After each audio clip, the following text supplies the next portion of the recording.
잠깐 지난번 이야기를 잠깐 할게요. 지난달에는요, 탄소 중립에 대한 정의부터 또 우리에게 탄소 중립이 왜 그토록 중요한지, 그리고 심각하게 또 왜 우리는 생각을 해야 되는 과제인지, 그리고 우리나라는 타국이랑 다르게 어떤 면에서 탄소 중립 정책에 대한 방향과 길을 가고 있는지에 대한 관련 현황을 알아봤었는데요. 오늘 이 강에서는요, 저희 전체 강의 제목이 도민 월간 아리백이잖아요.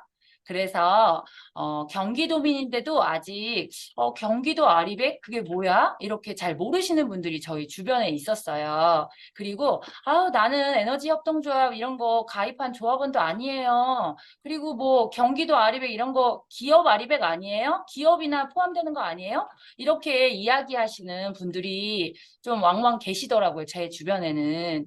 근데요, 여러분 그거 아시죠? 탄소 중립에 앞장서고 올바른 형태의 지속 가능한 미래 사회로 가는 기업으로 성장하기 위해서는요. 제일 중요한 게 무엇보다 이 현명하고 냉철한 우리 바로 소비자가 필요하잖아요. 그래서 이 강을 준비해 본 거예요. 우리의 똑똑한 소비 문화가 정착되기 위해서라도 우리는 경기 아리백을 알아야 하고 또 경기도에서는 과연 어떠한 계획과 실천을 하고 있는지 이런 것들을 자세히 알아보기 위해서 굉장히 바쁘신 분이신데요. 바쁘신 시간 쪼개서 저희 도민들하고 소통하시려고 와주신 분이 계세요. 경기도청 기후환경정책과장님, 박래혁 과장님 모시고 지금부터 강의를 시작하겠습니다. 과장님 어서 오세요. 소리 잘 들리실까요? 네. 다 들리시는 걸로 알고 진행하겠습니다. 저는 지금 소개받은 경기도청 기후환경정책과장 박래혁이라고 합니다. 저는 올해 1월에 이제 경기도청의 기후환경정책과로 발령을 받아서 이제 근무를 하기 시작했고요. 그 전까지는 사실 환경, 에너지 관련된 업무를 한 번도 해본 적이 없습니다. 저는 주로 교통 관련된 부서에서 업무를 했었고, 사실은 탄소를 배출하고 뭐 더 많이 쓰는 뭐 그런 에너지를 더 많이 쓰는 부서에서 일을 했었습니다. 그래서 기후 문제나 에너지 문제에 상당히 민감한 사람이었는데 이 부서에 와서 이제 업무를 하면서 많은 걸 느끼고 좀 바꿔 나가려고 저 스스로도 바꿔 나가려고 노력하고 있습니다. 그래서 뭐 엄청 저희가 바쁘긴 한데 제가 그동안 배출했던 탄소, 제가 만든 정책으로 인해서 더 많이 배출됐던 탄소에 대한 책임을 지고 있다라는 각오로 열심히 하고 있고, 앞으로 제가 여기서 얼마나 더 일할지 모르겠지만, 남아있는 동안 최대한 열심히 해서 더 좋은 정책으로 좀 보답하려고 하고 있습니다. 네, 그러면 본격적으로 좀 얘기를 해보려고 합니다. 혹시 이게 PT가 지금 띄워져 있는 건가요? 다른 분들이 볼 수 있는 건가요? 네. 오늘 제가 이제 말씀드릴 내용은 경기 아리백 추진 전략입니다. 저희가 4월 24일 날 경기도지사, 김동연 도지사께서 이제 발표한 내용이고요.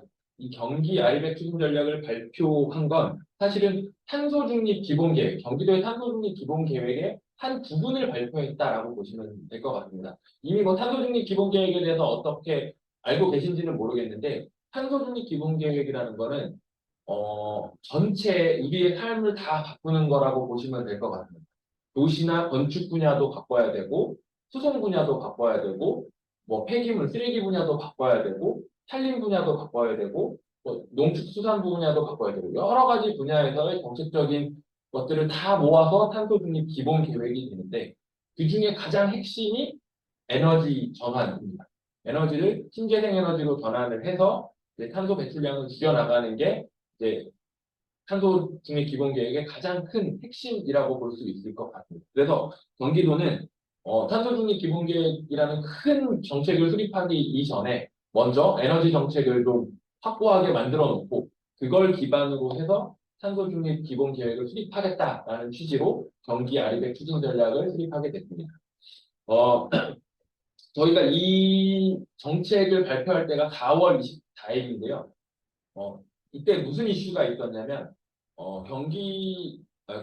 정부에서 탄소 중립 기본 계획을 발표했습니다. 탄소 중립 기본 계획을 정부는 법적으로 올해 4월, 23년 4월까지 수립하도록 돼 있고 법정 기한을 넘긴 상태에서 어쨌든 정부의 탄소 중립 기본 계획이 수립됐습니다. 근데 그 탄소 중립 기본 계획의 문제점이 저희는 크게 네 가지 정도 있다고 봐요. 첫 번째는 원래 이전 정부에서는 신재생 에너지 전환 비율이 30%를 목적으로 했었는데 그걸 20%로 줄였습니다. 그래서 그런 부분에 대한 문제의식이 첫 번째로 있었고요. 두 번째는 산업 부문, 그러니까 기업이 줄여야 될 온실가스 감축 부분을 11% 정도를 줄여줬습니다. 그걸 줄여주는 대신에 뭐 일반 건축이나 농수산물이나 폐기물 분야로 그 온실가스 감축분을 전가를 시켰습니다. 그래서 저희는 기업한테 너무 많은 기업의 편의를 가지기 위해서 다른 부분이 감소해야 될 부분이 너무 많다. 이런 문제의식을 두 번째로 가졌습니다. 그리고 세 번째는 현 정부가 줄이는 탄소 감축량보다 차기 정부가 줄이는 감축량이 훨씬 더 많습니다. 차차기가 줄여야 될 감축량들이 훨씬 더 많습니다. 그거는 지금 현 세대가 노력하지 않고 아니 미래 세대한테 그 부담을 전가하는 거기 때문에 그런 식으로 계획이 수립되면 안 된다라는 생각을 했습니다. 그게 세 번째고요. 이제 마지막 네 번째는 탄소 중립 계획을 수립함에 있어서 일반 국민들이 참여할 수 있는 통로가 별로 없었습니다. 발표하기 직전 정부의 탄소 중립 기본 계획을 확정하기 직전 단계에서 고작 한두 번 정도 공청회를 한 게 정부였습니다. 그래서 이런 문제의식을 가지면서 저희는 경기 아리백 추진 전략이라는 걸 수립하게 됐다라는 걸 좀 미리 말씀을 드리겠습니다. 이제 이 제목을 보시면 아리백이라는 용어는 아마 많이 아실 거라고 생각합니다. 아리백이라는 용어는 다들 아시는 거죠? 혹시 모르시는 분이 있을까요? 이걸 반응을 확인할 수가 없네요, 제가. 아리백이라는 거는 사실 영국의 클라이밋 그룹이라는 그 단체에서, 노무이신 분인데, 주차장 활용, 주차장. 네. 아리백이라는 건 영국의 클라이밋 그룹이라는 그 환경 단체, 어떤 뭐 비영리 단체에서 캠페인으로 시작한 겁니다. 기업들이 자기가 제품을 생산함에 있어서 사용하는 에너지를 다 재생에너지 100%로 바꾸자라는 그런 캠페인입니다. 지금은 한 400개 기업 정도가 전 세계에 400개 기업 정도가 참여하는 그런 캠페인이라고 보시면 될 것 같습니다. 근데 문제는 경기도는 기업이 아닌데 왜 이름에 경기 아리백이라고 지었지? 라는 의문이 아마 드시는 게 아마 제일 처음일 겁니다. 아리백이라는 용어를 아시는 분들은. 저희는 이 네이밍을 할 때 상당히 많은 고민을 했습니다. 상당히 많은 고민을 했는데 첫 번째는 경기도 전체가 중장기적으로 그 기한을 저희가 딱 특정하기는 어렵지만 어쨌든 경기도 전체가 재생에너지 100%를 사용하는 거를 어떤 비전, 목표로 추구한다라는 것들을 담아서 이제 경기 아리백이라는 이름을 줬고요. 저희가 비록 경기도가 기업은 아니지만 경기도에 있는 도민, 기업, 산업단지 그리고 공공기관 이 네 개 주체들이 다 같이 재생에너지 100%를 추구하겠다라는 의지를 담아서 이름을 경기 아리백이라고 지었다고 봐주시면 될 것 같습니다. 네, 그럼 이제 본격적으로 좀 시작을 해보도록 하겠습니다. 다음 페이지로 좀 넘겨주세요. 네, 저희는 경기 아리백을 추진하기 위해서 작년 12월에 저희 그 기후환경에너지국이거든요. 제가 일하고 있는 부서는 기후환경에너지국인데 거기에 아리백 지원팀이라는 팀을 신설했습니다. 그리고 경기도 5대 기회 패키지 사업에 경기 아리백을 선정하고 3월 달에는 아리백 이행을 위해서 관계기관이랑 협의도 하고 여러 가지 조사도 진행을 했습니다. 그리고 4월 달에 탄소중립 아리백 산업단지 모델 수립 연구 용역을 시행하는 등 여러 가지 이 발표를 하기 위한 사전 준비를 해왔습니다. 네, 다음 페이지로 넘겨주세요. 그러면 경기 아리백이라는 건 뭐냐? 이제 좀 개괄적인 설명을 드릴 텐데 저희는 오늘의 기후위기를 내일의 성장 기회로 전환한다라는 것을 비전으로 삼았습니다. 지금 기후위기는 오늘날은 지금 기후위기의 시대가 누구도 부인할 수 없는 기후위기의 시대거든요. 엄청난 위기의 상황입니다. 이 상황에서 저희는 머뭇거리거나 수동적으로 대응하는 게 아니라 적극적으로 대응을 해서 이 기후위기를 성장의 기회로 만들겠다. 아리백을 선도해서 어떤 기업의 수출길도 열고 도민들이 소득도 얻을 수 있고 또 공공기관도 뭔가 새로운 역할을 하고 새로운 산업도 만들어내는 그런 성장의 기회로 삼겠다라는 측면에서 이제 경기 아리백이라고 이름을 붙였습니다. 오늘의 기후 위기를 내일의 성장 기회 이렇게 붙였고요. 저희 지사님이 자주 하시는 말씀이 있습니다. 탄소 중립 아리백이 대한민국 경제의 게임 체인저다. 그렇기 때문에 그 게임 체인저를 먼저 앞서가서 하는 사람이 승리하게 된다. 경기도가 제일 앞장서서 하겠다. 이런 취지라고 이해해 주시면 될 것 같아요. 그러면 다음은 목표 부분입니다. 저희는 2030년까지 신재생 에너지 발전 비중 30% 달성, 그리고 온실가스 배출량 40% 감축, 이거를 목표로 하고 있습니다. 아까 제가 말씀드렸는데, 정부도 원래 이전 정부에서는 신재생 에너지 발전 비중을 30% 달성하는 것을 목표로 삼았습니다. 근데 이번 정부에 들어서면서 21.6%인가 이렇게 20%대로 20% 초반대로 많이 줄였었거든요. 근데 저희 경기도는 정부의 정책 방향에 따라가지 않고 저희만의 길을 가겠다.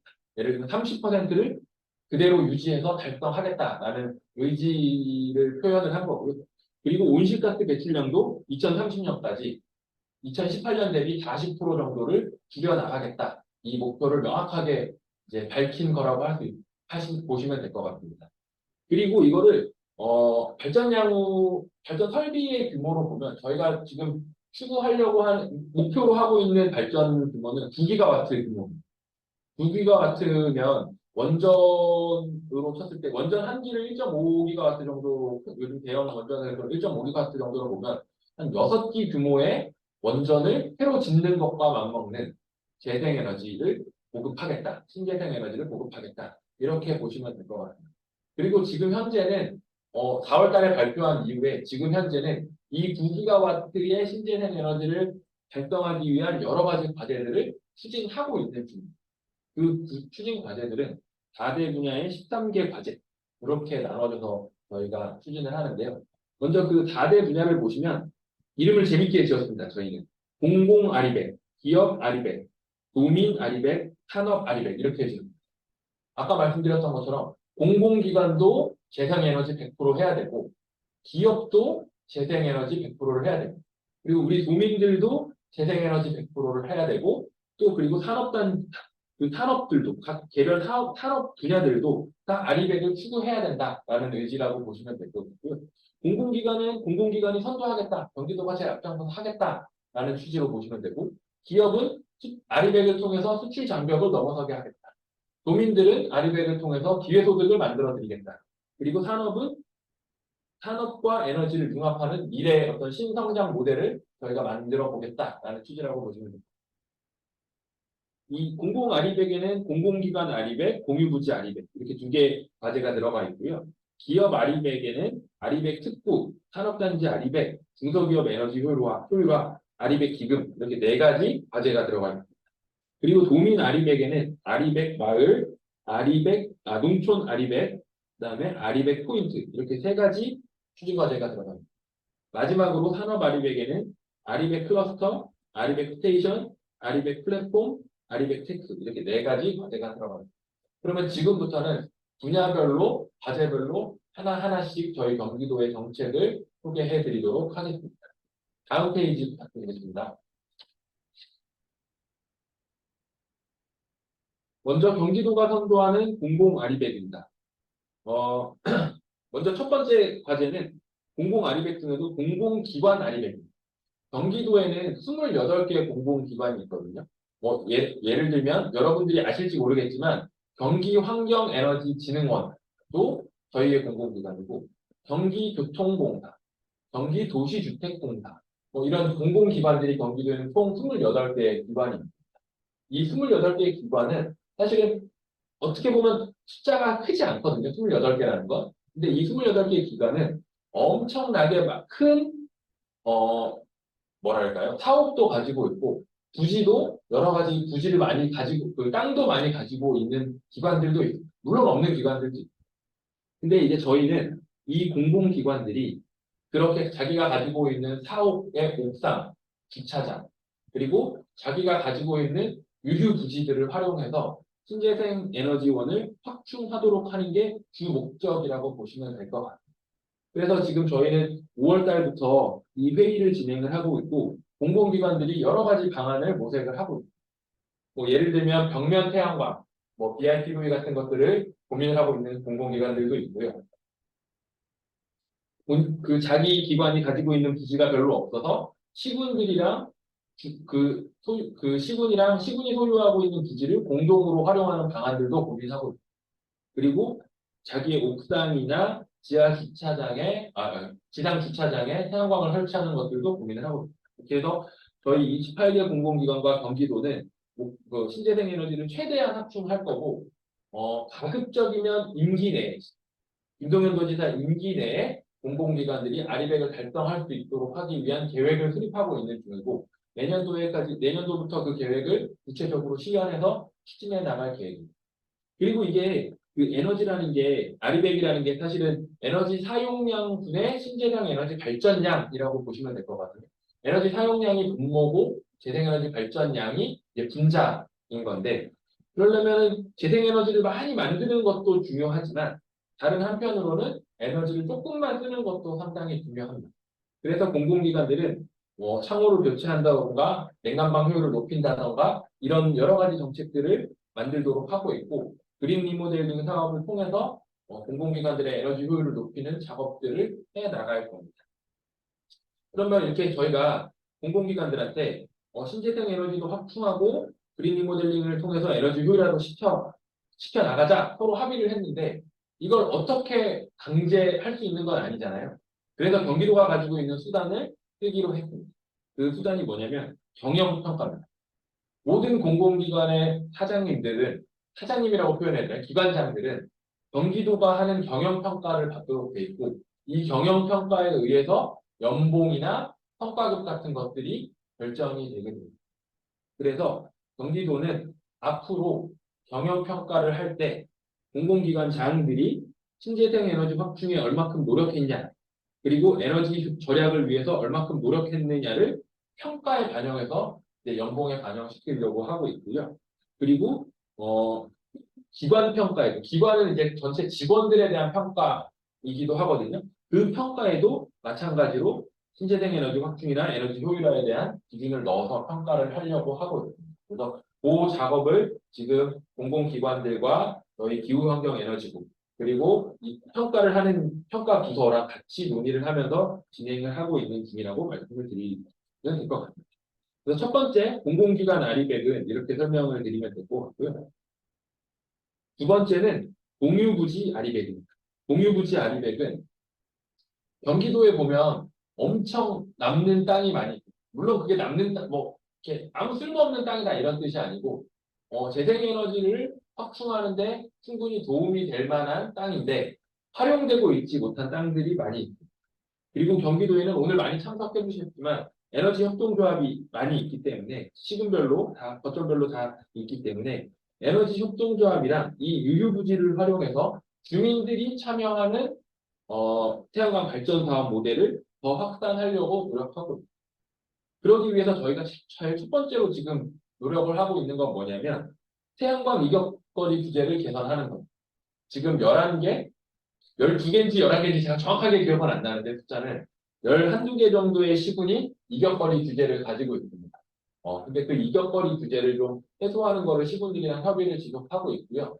저희가 얼마 후에는 이제 지사님이랑 시장 군수들이랑 회의를 하는 자리에서도 이거를 이제 안건으로 올려서 토론을 하고 이격거리를 좀 해소할 수 있도록 노력을 하려고 하고 있습니다. 그리고 또 한 축으로는 경기도에는 여러 가지 도시 계획 시설들이, 도시 인프라들이 있는데, 가령 예를 들면 주차장, 버스 차고지, 버스 터미널, 그리고 전통시장, 도로의 유휴부지, 도로의 방음벽, 여러 가지 시설들이 많이, 경기도가 관리하는 시설들이 많이, 그 시설들을 활용해서 주민참여형 태양광 발전 사업을 하는 방안을 지금 각 부서들이랑 협의를 하고 있고, 에너지 협동조합이랑도 이 부분들이 좀 어느 정도 완성이 되면 같이 논의를 하면서 사업에 참여할 수 있는 구조를 만들어 나가려고 노력하고 있습니다.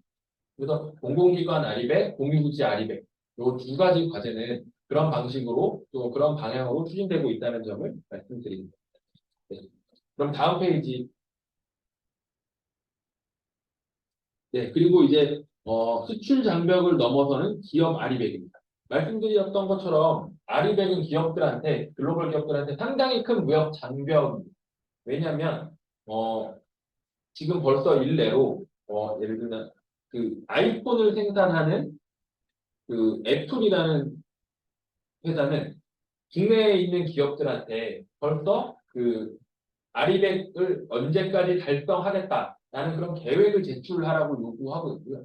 BMW나 이런 회사들도 국내 기업들한테, 국내에 이제 공급망에 있는 기업들한테 그런 요구들을 하고 있습니다. 실제로 그것 때문에 계약이 취소된 사례들도 있다고 저희는 익히 알고 있습니다. 그래서 기업들한테 이제 아리백은 단순히 뭐 ESG나 뭐 환경을 생각하는 그런 차원을 넘어서 생존의 문제로 되고 있기 때문에 기업들이 아리백을 달성할 수 있도록 지원하고 기업들이 아리백을 이행할 수 있도록 경기도가 어떤 기반을 만드는 것들이 상당히 중요하다라고 저희는 보고 있습니다. 그래서 타이틀을 수출 장벽을 넘어서는 기업 아리백 이렇게 이름을 지었다고 봐주시면 될 겁니다. 기업 아리백 과제에서 첫 번째 과제는 아리백 특구라는 과제입니다. 이 아리백 특구는 위에 써 있는 것처럼 대규모로 신재생 에너지 집적단지를 조성해서 이 대규모 신재생 에너지를 글로벌 아리백 기업들한테, 아리백에 참여한 기업들한테 공급해주는 체계를 갖추는 것을 말씀을 것을 의미합니다. 첫 번째는 저희는 두 가지의 집적단지, 두 개의 집적단지를 조성하려고 고민을 하고 있습니다.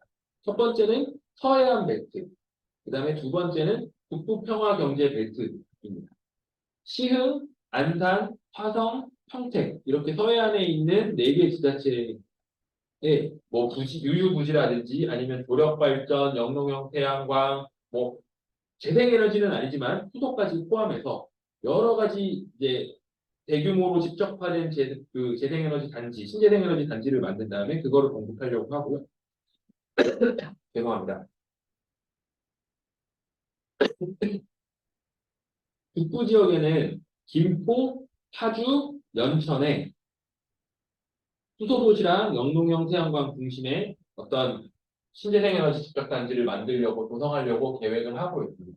이것들이 계획이 돼서 계획대로 이행이 돼서 신재생에너지가 많이 만들어지면 이 근처에 있는 기업들 또는 좀 멀리 있지만 REC를 구입하려고 하는 기업들한테 이것들을 공급할 수 있는 공급 체계를 갖추는 것도 협의를 하고 있는 중입니다. 네, 다음 페이지 넘어가요.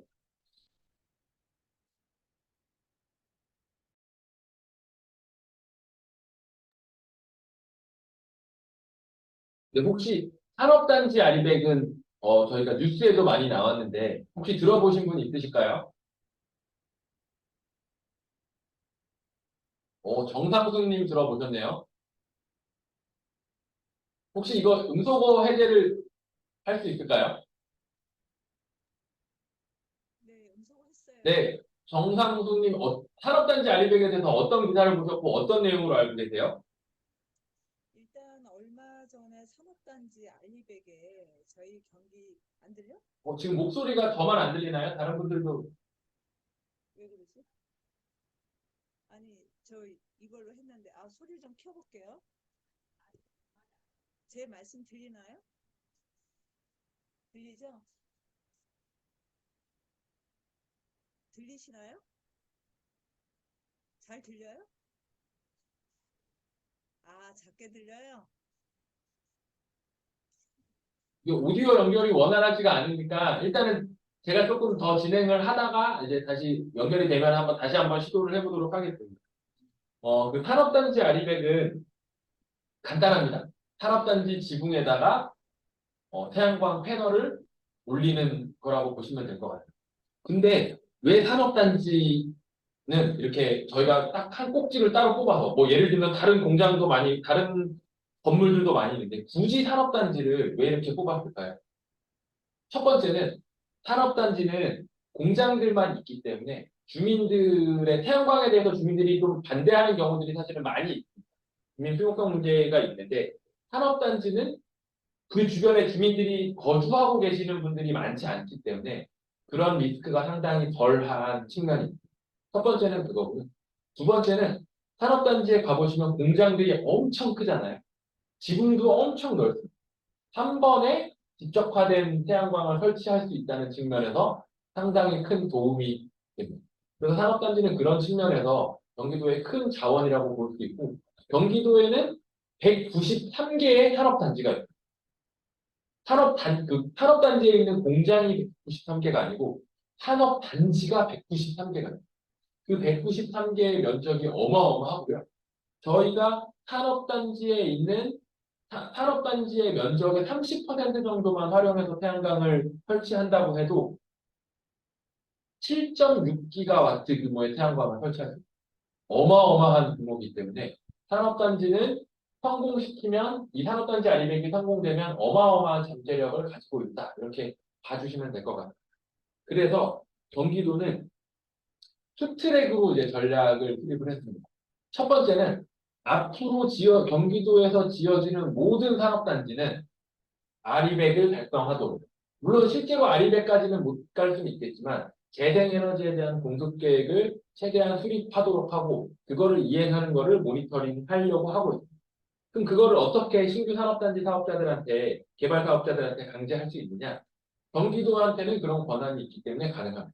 경기도가 가지고 있는 권한 중에 산업단지와 관련된 권한 중에 가장 큰 권한이 산업단지를 짓게 할 건지 말게 할 건지, 공장을 몇 제곱미터 지을게 할 건지, 이것들을 통제할 수 있는, 그걸 이제 공급 물량 배정 권한이라고 하거든요. 경기도가 그 산업단지에 대한 공급 물량 배정 권한을 가지고 있기 때문에 그걸 심의할 때, 산업단지 계획을 심의하는 단계에서부터 재생에너지 도입 계획을 심의를 하고, 재생에너지를 충분히 도입했다, 면적 대비해서 충분히 도입했다라고 판단될 때만 산업단지를 지을 수 있도록 할 겁니다.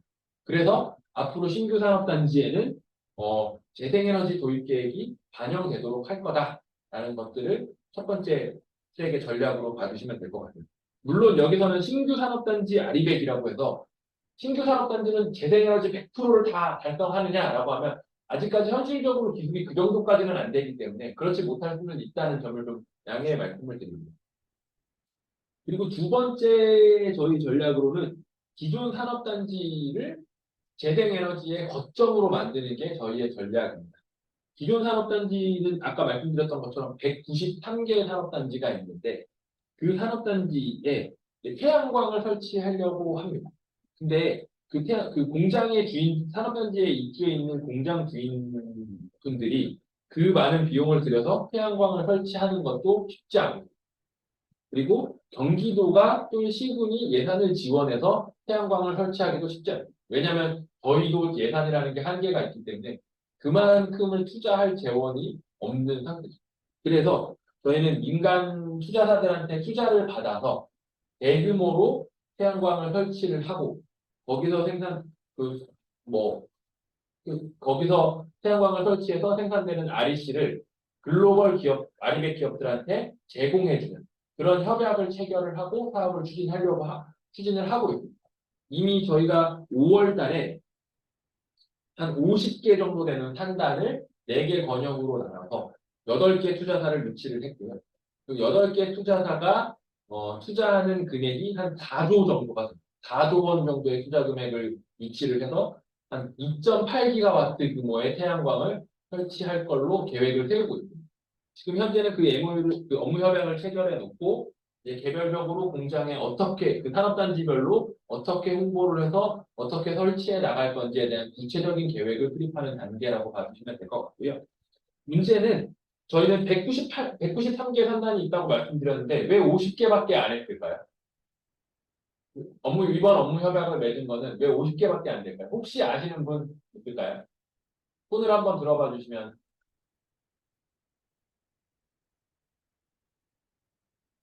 질문하실 분이 없는 걸로 알고 그러면 제가 말씀드리겠습니다.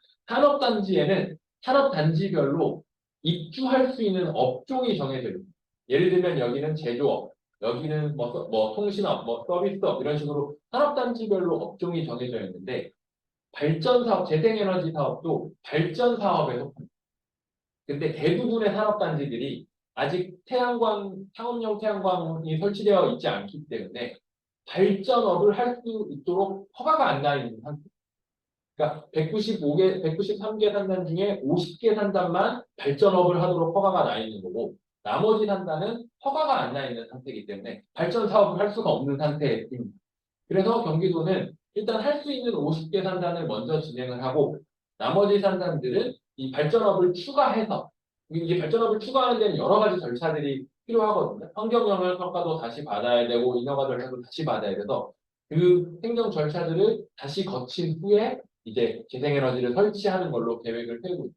그래서 아까 말씀드렸던 것처럼 193개나 되는데 이게 고작 50개밖에 안 해? 이게 아니라 일단 할 수 있는 50개를 우선적으로 하고 나머지 산단들은 그 절차가 끝나는 대로 또 추진을 해 나갈 계획이다. 이렇게 설명을 드리도록 하겠습니다. 네, 그러면 다음 페이지로 넘어가도록 하겠습니다. 다음 페이지. 네.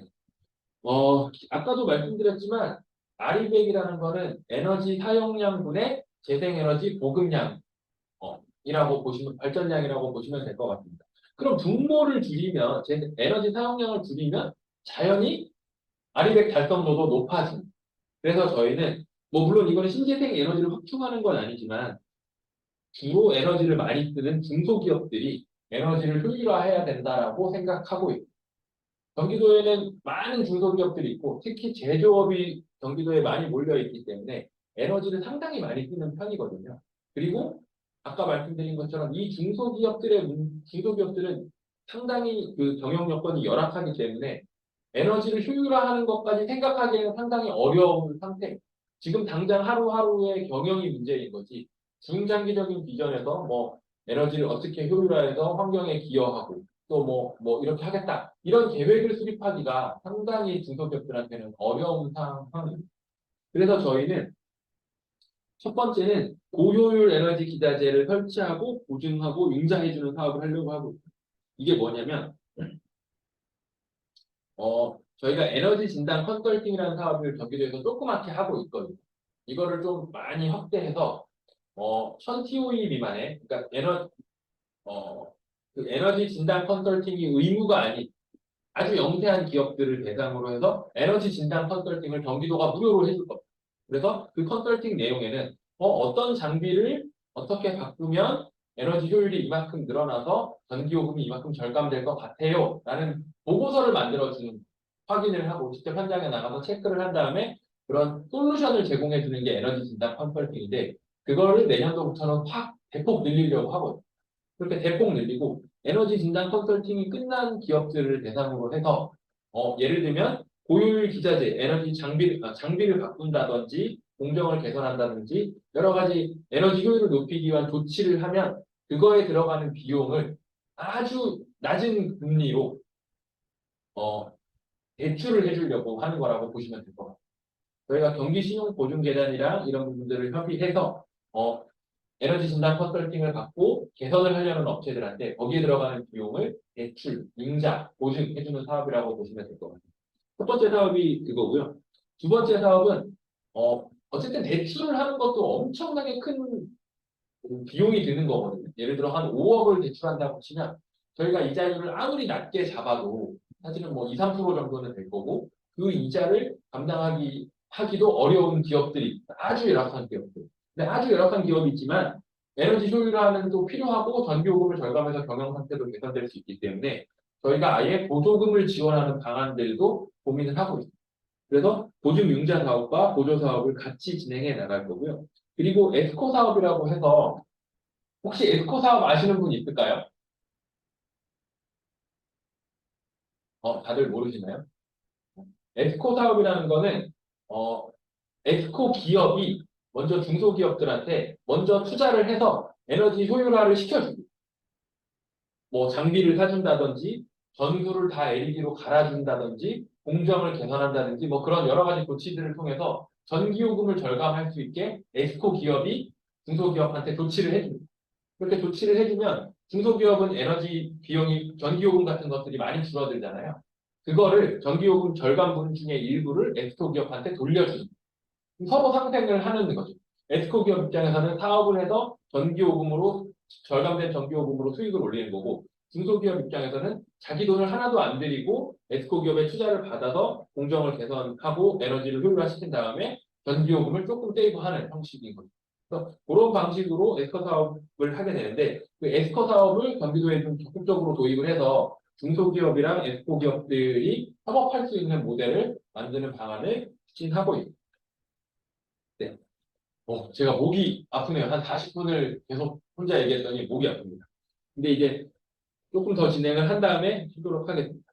그 다음에 있는 아리백 기금은, 경기도가 중장기적으로, 이런 경기 아리백 사업을 추진하기 위해서는 좀 안정적인 재원이 있어야 된다라고 저희는 생각을 했습니다. 그래서 신재생 에너지 발전 사업이라든지 온실가스를 감축하기 위한 탄소 중립 사업, 그리고 탄소 중립 사회로 전환되는 과정에서 노동자들이 피해를 보거나 어떤 업종, 어떤 지역, 어떤 기업이 피해를 보게 된다면 그거에 대한 지원을 하기 위한 어떤 금융 기반이 있어야 된다라고 판단을 하고 있습니다. 그래서 그거를 만들기 위해서, 재정적인 기반을 만들기 위해서 경기도는 앞으로 3년 동안 약 1,200억, 매년 400억씩 3년간 기금을 만들 겁니다. 그래서 1,200억 규모의 기금을 만들어서 이걸로 앞서 말씀드린 신재생 에너지 발전 사업이라든지 온실가스 감축 사업, 피해 산업 노동자 지원 사업, 이런 것들을 진행하려고 하고 있습니다. 지금 저희가 의회에도 이런 부분들을 의회랑도 도의회랑도 이런 부분들을 논의하고 있고, 저희 예산 담당관실, 또 기획조정실 이런 부서랑도 이 1,200억 규모의 기금을 만드는 방안을 계속 논의를 하고 있는 중이라는 점을 말씀드리겠습니다. 네, 다음 페이지 보여주세요. 다음은 저희가 기회소득을 창출하는 도민 아리백이라고 이름을 붙였습니다. 혹시 기회소득 아시는 분이 있을까요? 어떤 내용인지, 기회소득이? 기회소득 아시는 분 없을까요? 에너지 기회소득 마을이라는 사업도 있는데 혹시 기회소득이 뭔지 모르실까요?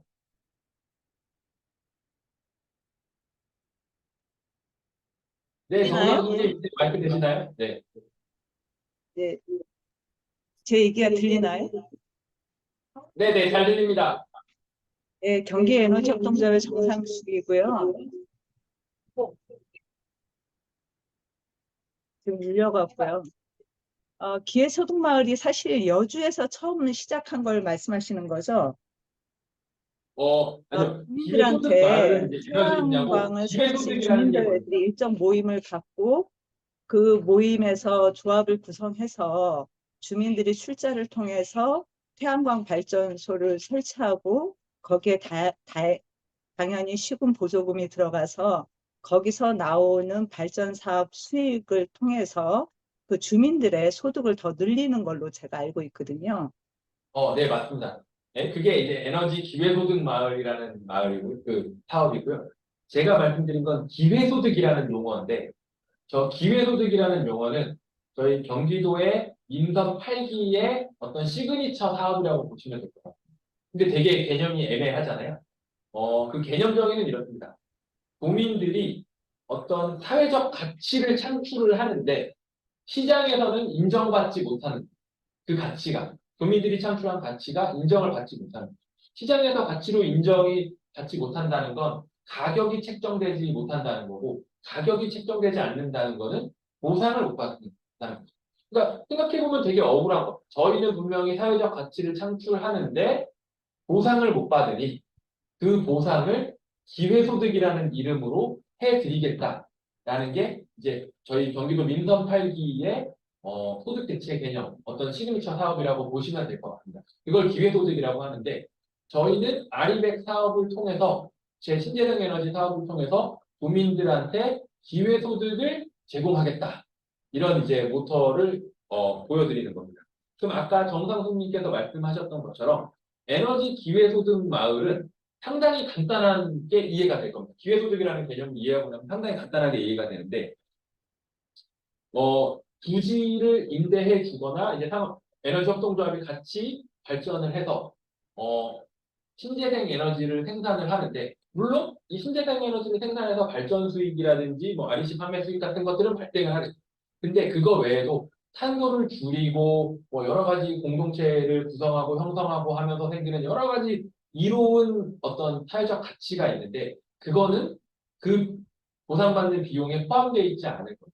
그런 것들을 경기도가 보조금을 통해서 지원을 하고 사업을 더 원활하게 해서 더 많은 수익을 가져가실 수 있도록 저희가 만들어드리는 걸 에너지 기회소득 마을이라고 하고 있고요.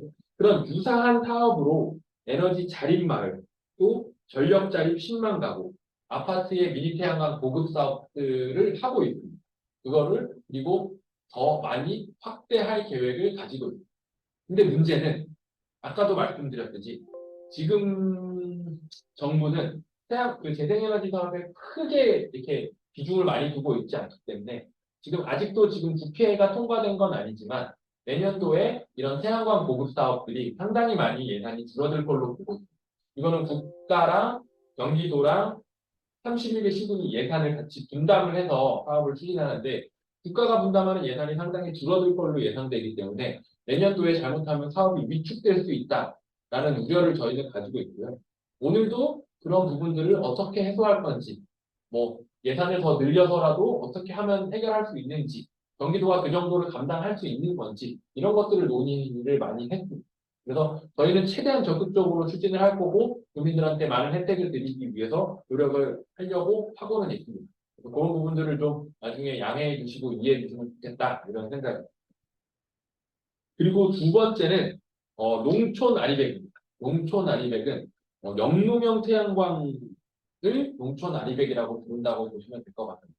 저희가 그 농업진흥원이라는 산하기관이 농업진흥원에서 논하고 밭에다가 태양광, 영농형 태양광을 설치를 했습니다. 아마 여기 계신 분들 잘 아시겠지만 일반적인 태양광이랑 약간 다르긴 합니다. 빛이 잘 들어와야 되기 때문에 모양이 좀 다르긴 한데 어쨌든 영농형 태양광을 설치를 하고 테스트를 해봤더니 아주 신기한 결과가 나와요. 저희 생각에는 제가 처음 이 얘기를 들었을 때는 논이나 밭에다가 태양광을 설치하면 햇빛이 안 들어오기 때문에 농작물이 안 크지 않을까? 그래서 농민들의 수익이 줄어들지 않을까? 이런 고민, 이런 걱정을 많이 했었는데요. 그렇지 않을까라고 우려를 했는데, 실제로, 농산물의 생산량이 그렇게 많이 줄지는 않습니다. 제가 정확한 퍼센테이지는 기억 안 나는데, 한 87%, 90% 수준. 태양광을 설치하기 이전과 비교해서 큰 차이가 나지가 않아요. 그러면 이건 다른 말로 무슨 말이 되냐면 농지에 농민들이 태양광을 뭐 협동조합 형태로 직접 설치를 하면 농지에서 뭐 채소나 뭐 쌀 같은 것도 재배를 하면서 거기에 부가적인 수입으로 태양광을 활용한 뭐 발전 수익이 생기는 거죠. 그러면 저희는 지금 자꾸 농촌에서 소득이 줄어들기 때문에 농촌을 떠나는데 소득을 늘려줄 수 있는 방안을 영농형 태양광으로 찾아내면 농촌으로 사람들이 모이게 할 수 있지 않을까? 농촌을 더 활성화시키지 않을까라는 고민을 했고 영농형 태양광을 추진해보자라고 이제 결정을 하게 됐습니다. 근데 문제는 제가 여기 이렇게 표시를 해놨는데 영농형 태양광 관련 법령이나 제도 개선이 전제가 돼야 되는 거예요. 왜냐하면 지금 농지에는 태양광을 설치를 할 수는 있습니다.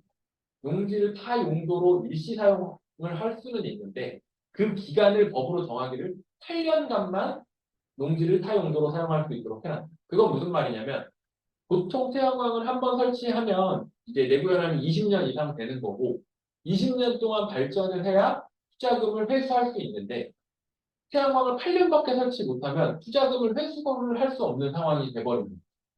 그렇기 때문에 그 영농형 태양광을 확대하기 위해서는 농지법을 개정해서 논이나 밭에 태양광을 설치하는 경우에 농지를 20년까지 사용할 수 있도록 법령이 개정돼야 되는 상황입니다.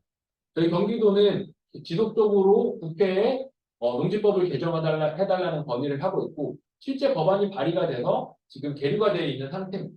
이 법안만 통과되면 경기도에 엄청나게 많은 영농형 태양광이 보급될 수 있고 신기하게 저희가 잘 생각해 보시면 영농형 태양광을 설치할 만한 곳들은 농지가 많은 데잖아요.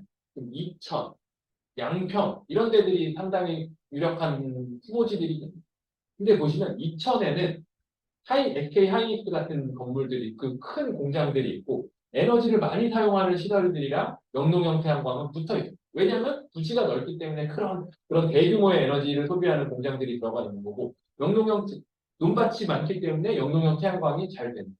그 두 가지가 잘 믹싱이 되면 경기도가 그리고 또 경기도에 있는 글로벌 아리백 기업들이 아리백을 달성하는데 상당하게 연계를 해 나갈 수 있다. 상당히 효과를 가지고 올 수 있다. 저희는 그렇게 보고 있습니다. 그래서 저희는 이거를 주력으로 좀 추진을 하려고 하고 있고 다만 국회에서 법이 막혀서 이 제도가 개선되지 않아서 추진하는 게 지금 보류가 되어 있는 상태입니다. 이 부분들도 앞으로 남은 기간 동안 계속적으로 제도 개선을 하고 여론을 만들어서 새로운 어떤 한 분야를 개척해 나가도록 경기도가 노력하도록 하겠습니다. 네, 다음 페이지로 좀 넘겨주세요. 네. 그리고 세 번째는 아리백 포인트입니다. 아리백 포인트라는 건 저희가 개념을 어떻게 잡았냐면 도민들이 자발적으로 온실가스 감축 실천 활동을 하면 어떤 금전적 인센티브를 제공해 주는 거라고 저희는 잡았습니다. 혹시 많이 신청을 하셨는지 모르겠는데 탄소 포인트, 자동차 탄소 포인트 뭐 이런 것들이 지금도 이미 시행을 하고 있는 사업이고 탄소 포인트라는 건 어떤 거냐면 전기, 가스 같은 것들을 절약을 하면 그 절약한 부분 중에 일정 부분을 포인트로 돌려드리는 거. 뭐 지역 화폐로 돌려드리는 지자체분들도 있고요. 아니면 현금으로 돌려드리는 시군도 있고 상품권 같은 걸로 돌려드리는 시군도 있고 그런 탄소 포인트제를 더 확대해서 에너지 절약을 확대하겠다라는 겁니다. 그리고 두 번째는 자동차 탄소 포인트처럼 자동차를 사용하던 사람이 자동차를 덜 사용하고 대중교통을 이용하면 그만큼 온실가스를 덜 배출하는 거잖아요. 그런 것들을 활용해서 포인트를 지급하는 방식입니다. 자동차 탄소 포인트 제도 있고 시군에 따라서는 티맵이랑 연계해서 얼마큼 친환경 운전을 했느냐 그거를 점수로 환산하고 그 친환경 운전 점수에 비례해서 어떤 포인트를 주거나 인센티브를 주는 시군들도 있습니다. 그래서 여러 가지 시군별로 사업들이 추진되고 있고요. 저희가 대중교통 분야에서는 청소년 교통비 할인이라든지 또 공유 자전거 요금 할인이라든지 여러 가지 분야에서 자동차가 아닌 다중이 이용하는 그런 교통수단을 이용했을 때 뭔가 포인트를 드리고 인센티브를 제공하는 거예요. 왜냐하면 자동차를 이용 안 하고 대중교통을 이용한다는 것만으로도 온실가스를 많이 줄인 거고 이건 사회적으로 큰 기여를 하는 거지만 저희가 보상을 받고 있지 못하니까 그거를 이런 식으로 인센티브로 보상을 해드리겠다. 뭐 이런 겁니다. 그리고 녹색 제품을 사용한다거나 다회용기를 사용한다거나 봉사활동을 한다거나 하는 것들도 인센티브로 제공해드리고 포인트로 전환해서 인센티브로 전환해드리는 방안을 고민 중에 있습니다. 물론 녹색 제품이나 다용기 사용 같은 것들은 이미 탄소 중립 시청 포인트라는 제도를 통해서 일부 하고는 있는데 그걸 좀 더 확대하는 방안, 경기도 차원에서 확대하는 방안들을 고민을 하고 있습니다. 아리백에서 조금 벗어난 거긴 한데 제가 다른 얘기를 좀 하자면 여기 혹시 이 페이지에 다회용기 사용의 이 그림 보이시나요? 분홍색 컵하고 초록색 컵 있잖아요. 이게 지금 저희 경기도청이 사용하는 컵입니다. 이게 어떻게 운영을 하냐면요. 다들 컵물러를 들고 다니고 사용하면 좋은데 이게 손님이 오시거나 손님이 또 여러 명이 모이는 회의를 한다거나 했을 때는 개인이 쓰던 텀블러를 쓸 수는 없는 거고 하다 보니까 또 종이컵을 다시 쓰게 되는 그런 문제들이 경기도에는 생겼어요. 그래서 경기도는 경기도청 건물은 어떻게 하냐면 이 다회용 컵을 보급하는 업체랑 계약을 맺어서 아침이 되면 각 사무실로 그 회사의 그 업체에서 이 플라스틱 컵을 잔뜩 갖다 놔요. 그러면 저희 도청에서 근무하는 공무원들이랑 도청을 방문하시는 분들, 또 회의에 참석하시는 분들이 이 컵을 그냥 막 이용하시면 됩니다. 이 컵으로 물도 먹고 커피도 먹고 컵을 이용을 하십니다. 그리고 이용하고 나서 중간중간 곳곳에다가 그 반납함을 만들어 놨거든요. 그냥 반납함에다가 사용하신 컵을 넣어 놓으면 그러면 이 업체가 다시 그 컵을 다시 가져가서 세척한 이후에 다시 가져다 주고 계속 이런 식으로 사이클을 돌리는 거. 그러면 저희가 이걸 한번 해봤더니 몇 번 해보고 지금 이제 정착이 됐는데 해봤더니 너무 편한 거예요. 사실은 텀블러도 들고 다닐 필요 없고 어렵게 청사 내에서는 이 컵을 어디서든지 쓸 수 있으니까 너무 편하고 사용하기 좋았습니다. 그래서 경기도가 이걸 시범으로 도청 혼자 해봤는데 이게 너무 좋아서 28개 공공기관 그리고 31개 시군으로 확대하자라는 정책을 추진하고 있고 조만간에 시군이랑 이런 것들을 같이 추진하겠다라는 것들을 발표하려고 준비를 하고 있습니다. 이건 뭐 물론 아리백은 아니지만 자원순환이라든지 탄소중립 차원에서는 상당히 재미있는 아이디어고 재미있게 잘 추진되고 있는 거여서 여러분한테 공유를 드립니다.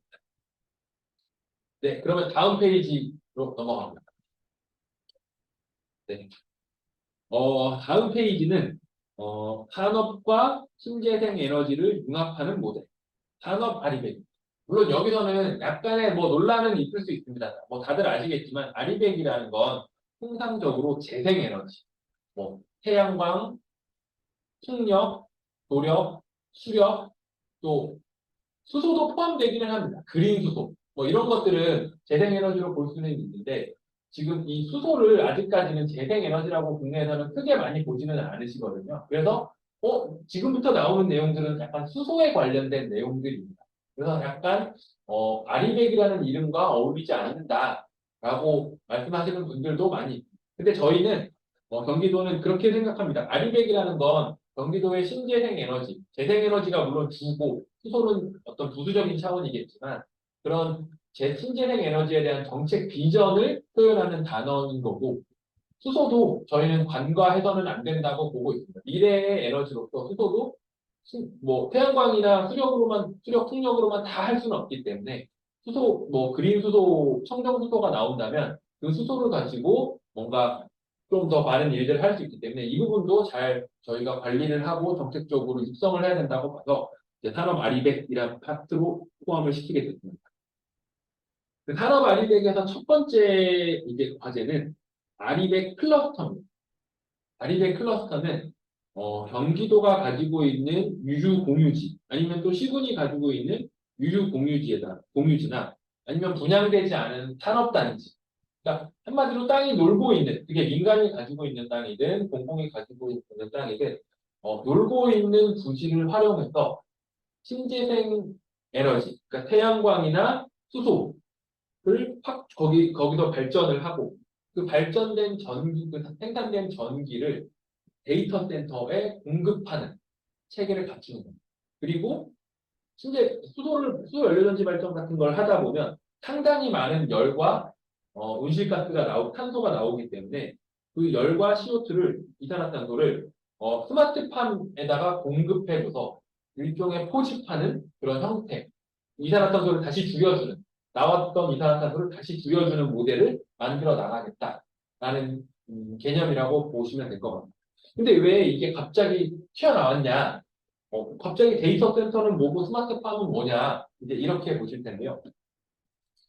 데이터 센터가 사실은 수도권에 엄청 많이 대부분의 대한민국에 있는 데이터 센터의 대부분이 수도권에 있어요. 서울 아니면 경기도 특히 경기도에 많이 있어요. 그래서 데이터 센터는 경기도에 엄청 많이 있었는데 이제 앞으로 경기도에는 데이터 센터가 못 들어오게 됩니다.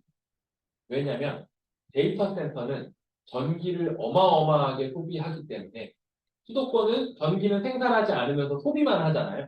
저희는 에너지 자립률이 상당히 낮은 지역이기 때문에 에너지를 소비를 하는데 데이터 센터가 계속 들어와서 대규모로 전력을 사용을 하니까 정부 차원에서 수도권에는 데이터 센터가 입지하지 못하게 사실상의 규제를 하고 있습니다. 그래서 향후에는 전라도, 경상도, 충청도로 데이터 센터를 지방으로 분산시키는 계획을 하고 있습니다. 물론 지역 주민들 입장에서는 데이터 센터가 그렇게 썩 좋은 시설은 아닙니다. 다들 기피하는 시설이긴 한데 경기도나 시군 입장에서 보면 데이터 센터도 중요한 자산입니다. 데이터 센터 자체에서는 일자리가 많이 창출되지는 않지만 데이터 센터와 맞물려서 주변 지역의 IT 기업이나 이런 것들이 집적을 하게 되면 거기서 산업이 또 일어나게 됩니다. 그리고 데이터 센터를 하나 짓는 데만도 수천억, 적게는 수천억, 많게는 조 단위의 금액이 투자되기 때문에 지역 경제를 활성화하는 차원에서 데이터 센터를 유치하는 것도 필요한 일입니다. 사실은 네이버가 데이터 센터를 짓는 거를 시군들한테, 지역들한테 공모했을 때 전국의 지자체들이 분석거려요. 왜냐하면 어마어마한 투자이기 때문에. 그래서 경기도 입장에서는 물론 전력을 많이 소비하기 때문에 데이터 센터가 얄밉기는 하지만 그렇다고 다른 지자체한테 뺏기기는 상당히 아깝거든요. 그래서 그 데이터 센터를 경기도로 유치하려면 대규모의 전력을 자립할 수 있게 해줘야 되는데 그거를 수소로 대체하려고 하는 겁니다. 수소랑 태양광으로 최대한 만들어서 데이터 센터가 사용하는 전력을 그 자리에 직접 공급할 수 있는 발전 체계를 갖춘다라는 거고요. 다만 수소를 하다 보면 수소 연료전지 발전을 하다 보면 열과 CO2가 나오기 때문에 CCUS라든지 스마트팜 같은 것들을 통해서 이미 발생돼버린 CO2를 다시 없애는 것들을 추진을 하려고 하는 거예요. 그래서 이것들을 다 묶어서 하나의 클러스터처럼 만들면 실제로 에너지 자립에도 기여하고 데이터 센터를 유치해서 산업적으로 발전에도 기여하고 또 스마트팜을 통해서 또 농업이나 이런 새로운 신기술들도 개발할 수 있기 때문에 이런 것들을 추진한다라고 보시면 될 것 같습니다. 네. 다음 페이지.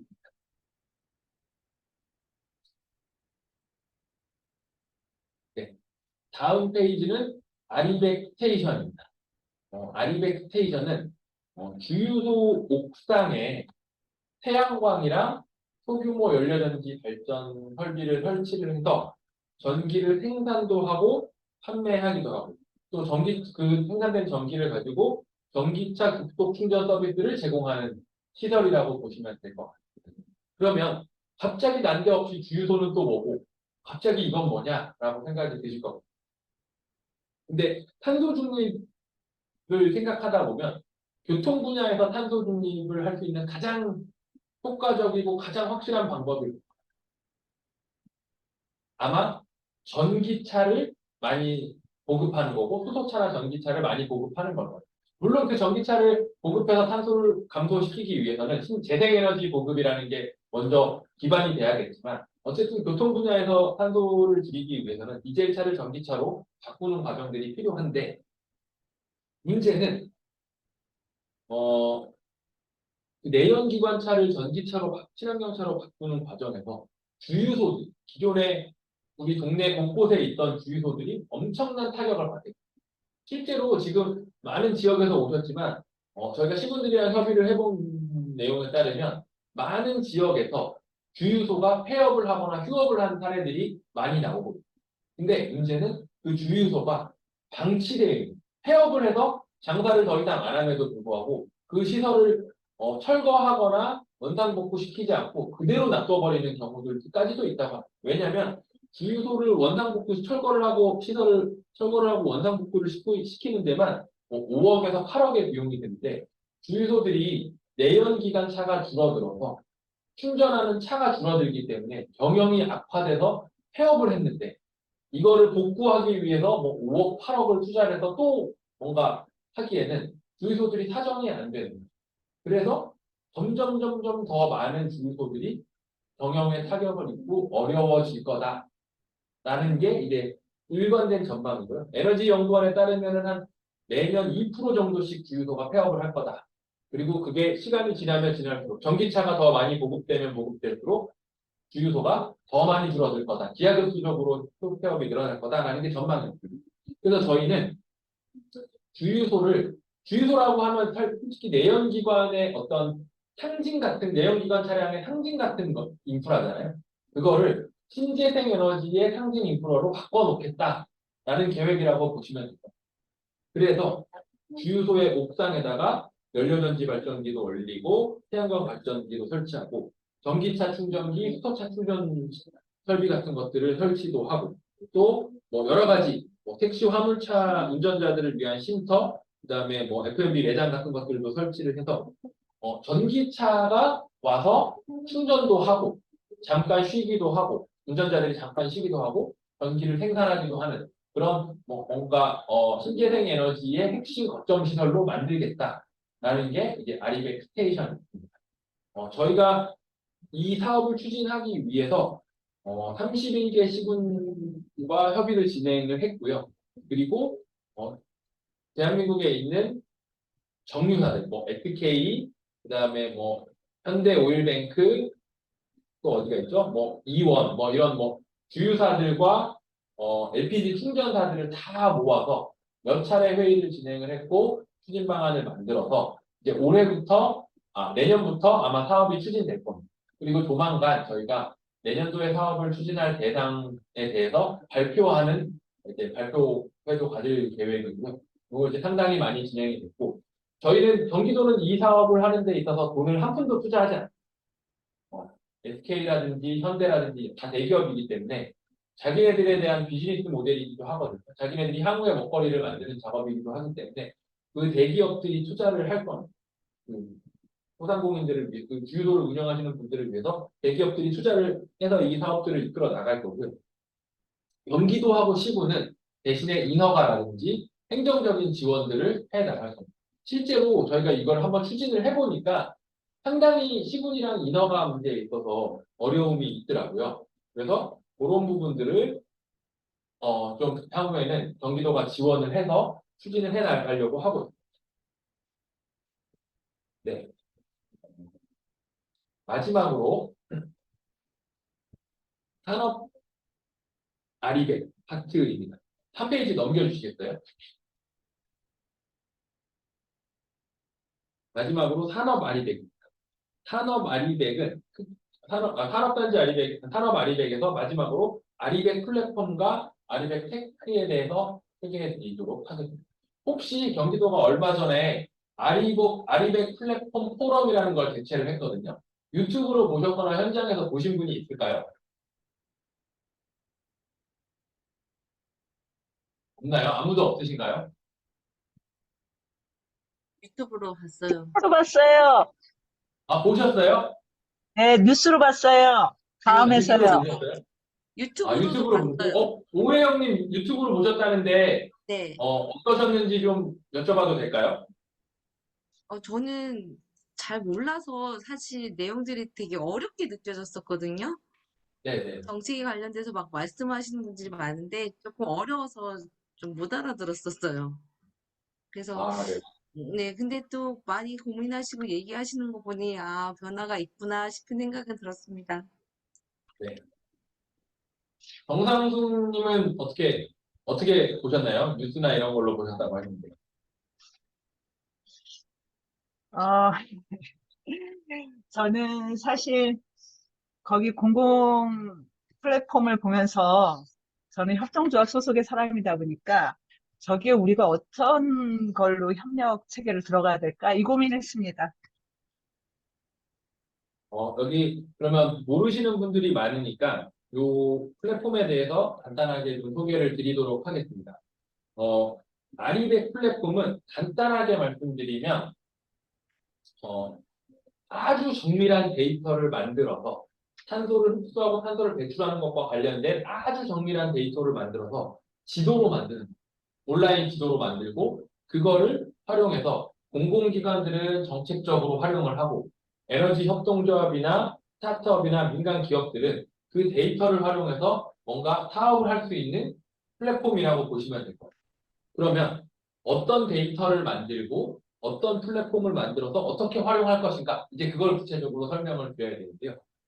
저희는 기본적으로 비행기에다가 라이다라고 표현을 하거든요. 전문 용어로는. 라이다를 설치해서 비행기로 경기도 전역을 다 촬영을 할 겁니다. 그렇게 촬영을 하면 이 레이저가 하늘에서 이렇게 계속 내려가면서 경기도 전체를 찍는 거기 때문에 땅에서부터 이렇게 올라와 있는 나무든, 산이든, 건물이든 그 레이저가 그 높이나 형태를 정확하게 측정을 해주는 겁니다. 그러면 그걸 다 경기도 전체를 찍고 나면 이렇게 지도상에 3D 입체 지도처럼 경기도 전체가 입체 지도처럼 이제 보여지게 될 겁니다. 그렇게 되고 그렇게 해서 아주 세밀한 데이터를 만드는 거고요.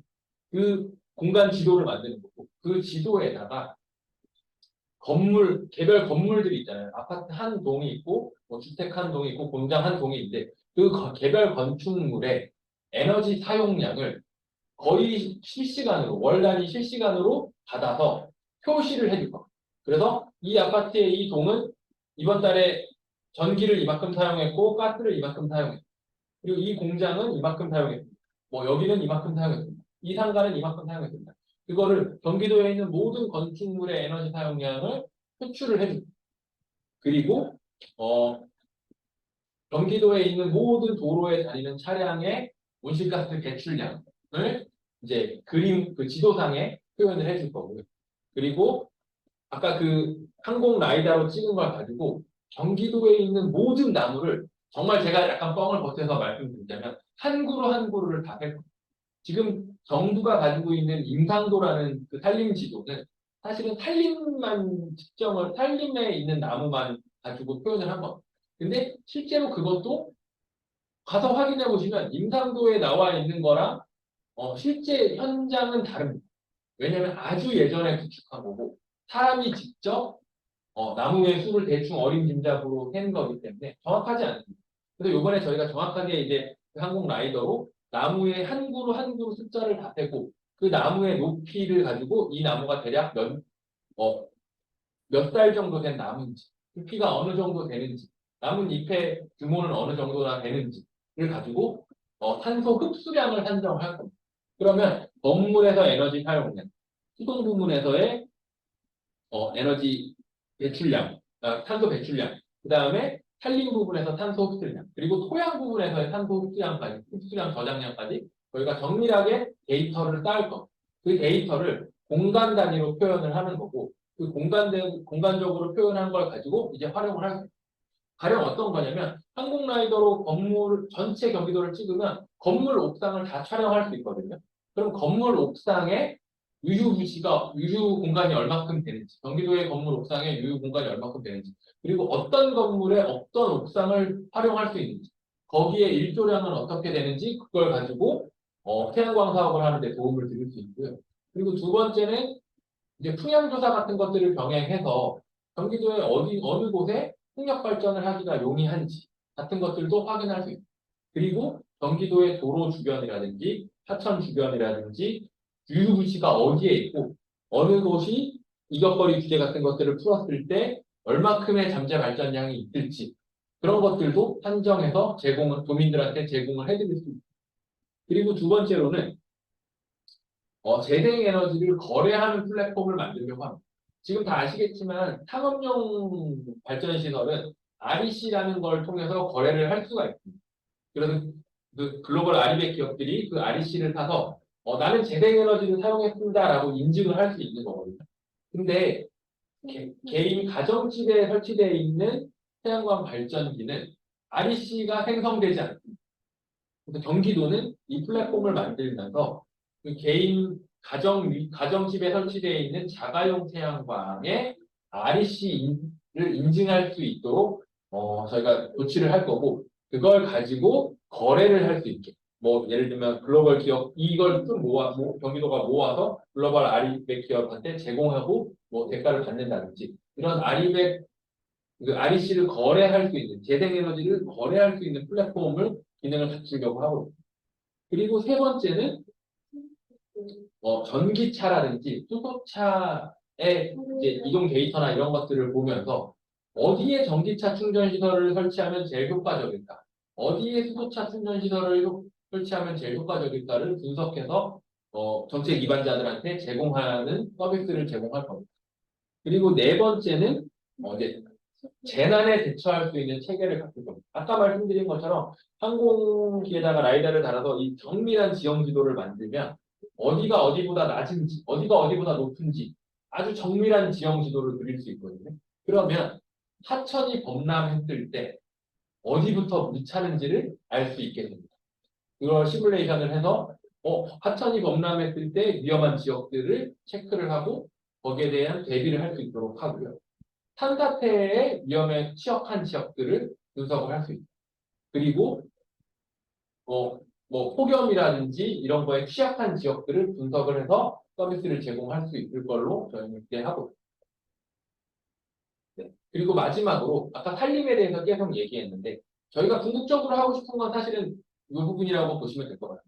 지금 경기도는 개발을 계속하고 있거든요. 도시 개발도 하고 있고 택지 개발도 하고 있고 역세권 개발도 하고 있고 쉴 새 없이 개발 사업이 이루어지고 있습니다. 전국의 다른 지자체들은 개발 사업이 멈춰져 있는 상태, 더 이상 개발이 없는 상태인데 경기도는 개발 압력이 엄청 높기 때문에 이주하는 인구도 많고 기업들도 계속 들어와서 개발 사업이 계속 늘고 있습니다. 근데 그 개발 사업은 어떤 부지에다 하냐? 간단하죠. 그린벨트를 밀고 산림을 밀고 개발을 하는 거예요. 경기도에 있는 개발 사업들은 다 그거.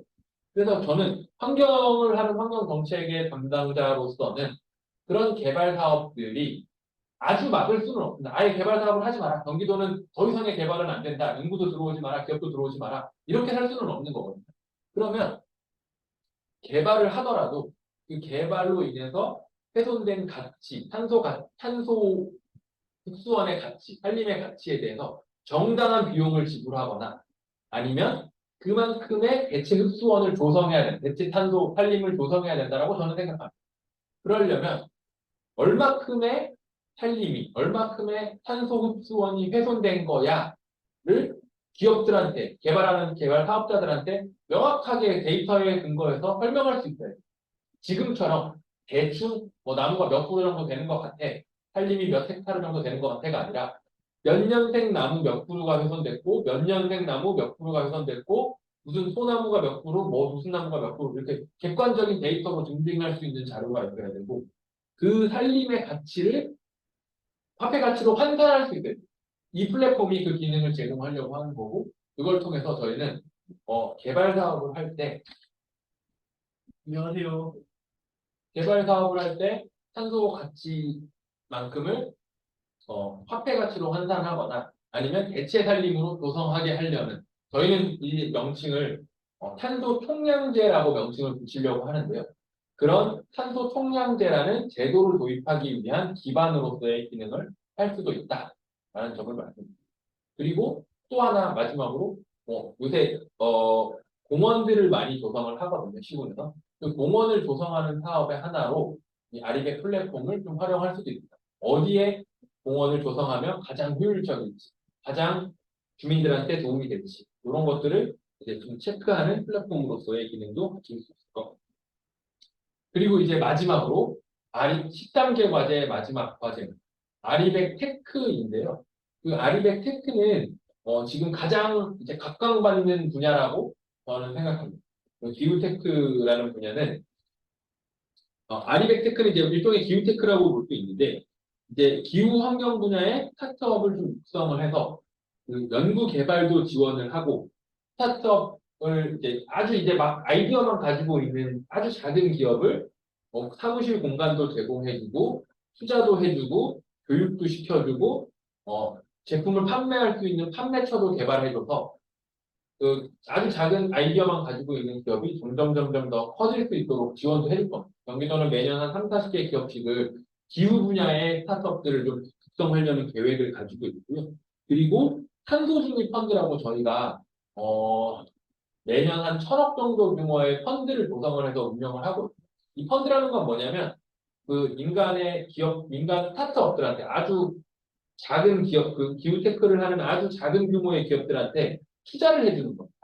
투자를 해서 이 기업이 클 수 있도록 해주는 건데 경기도가 조성해서 운영 중인 펀드가 있기 때문에 그 펀드를 활용해서 이 기후 분야의 스타트업들을 키워나갈 거고요.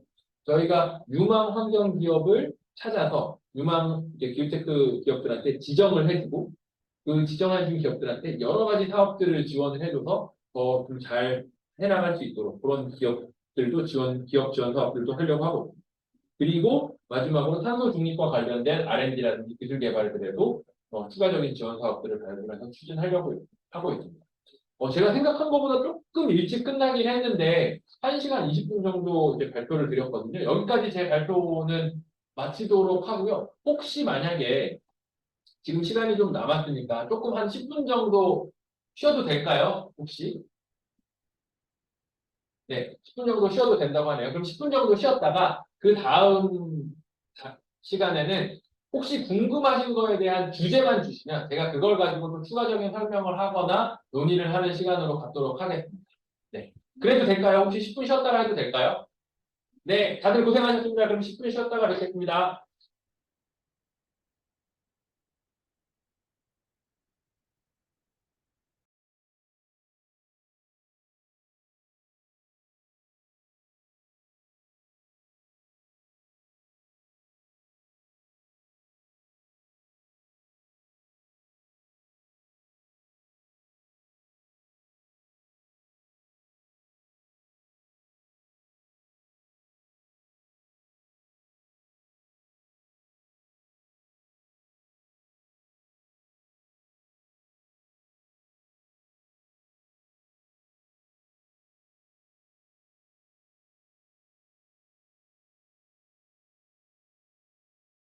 네, 그러면은 먼저 오늘 제가 발표한 내용 가지고 혹시 궁금한 게 있으면 아무거나 물어보셔도 됩니다. 아까 지금 대표님 말씀하셨지만 엄청 바쁜 사람이거든요. 지사님보다 제가 더 바쁠 수도 있습니다. 지사님이 보고를 하러 와라라고 해도 제가 시간이 없어서 못 가는 경우도 있고 엄청 바쁜 사람이니까 오늘 뭐든지 물어보시면 될 것 같고 아주 작고 아주 뭐 기초적인 거라도 상관없습니다. 물어보시면 제가 아는 범위 내에서 다 답변 드리겠습니다. 혹시 질문하실 분 있으실까요? 과장님, 잠시만요. 오행 선생님, 잠시만요. 과장님, 그러면은 이제 강의가 끝났으니까 질의를 바로 하시는 거잖아요. 네네네. 네, 아까 전에 초반에 저희 네. 김기환 선생님께서 어떤 네. 이야기를 하셨냐면, 강의 네네. 중에 인용을 하시고 사용했던 통계 같은 네. 것들이 많이 나왔어요. 네네네. 제일 많이 나왔을 때가 기업 아리백 이야기해 주실 때가 가장 많이 통계 내용이 나왔거든요. 그런 네네네. 것들을 이제 저희가 지금 데이터를 이렇게 막 보고 있지 않았잖아요. 그러다 네네네. 보니까 이런 데이터를 확인해 볼 수 있는 사이트나 정보가 어디 가면 공유받을 수 있다. 이런 거 혹시 알고 계시면 좀 얘기해 주시겠어요? 잠깐만요. 제가 이걸 확인을 해봐야 되는데 여기 지금 어느 정도나 이게 수록이 돼 있는지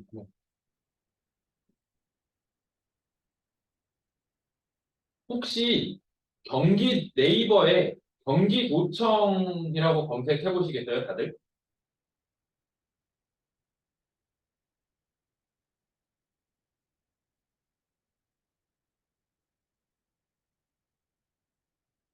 경기도청 검색해 보셨나요, 핸드폰으로? 그러면 어, 첫 화면에 보시면 경기 아리백 나올 겁니다. 변화의 중심, 기회의 경기 이렇게 해서 경기 아리백이 나올 거고 여기에 들어가시면 제가 오늘 말씀드린 내용 그리고 여기 발표한 내용들을 아주 자세하게 들어가 있거든요. 아마 숫자는 제가 틀린 것들도 있을지도 모르겠습니다. 근데 여기에 있는 내용들이 많이 들어가 있기 때문에 요거를 한번 봐주시면 좋을 것 같아요.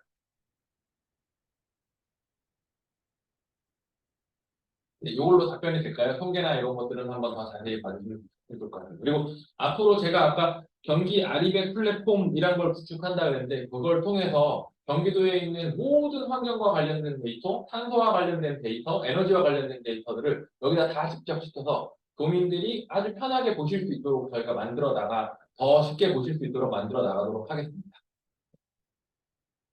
혹시 또 질문 있으실까요? 방금 말씀하신 그 부분을 파일로 만들어가지고 저희들한테 메일로 좀 주시면 좋겠어요. 파일로요? 예. 저도 따로 파일로 가지고 있는 건 없어서 여기 혹시 그 경기도청 홈페이지 보면 바로 그냥 딱 들어가시면 되도록 돼 있거든요. 그 부분을 좀 참고해 주시면 좋겠습니다. 그러니까 여기에 참석하시는 분들이 전부 다 바쁘신 분들이니까, 강사님이 그것을 어디 있는지 숙소를 찾아가지고 파일로 만들어서 좀 제공을 해주시면 좋겠습니다. 네, 제가 적극적으로 한번 검토해 보겠습니다. 네.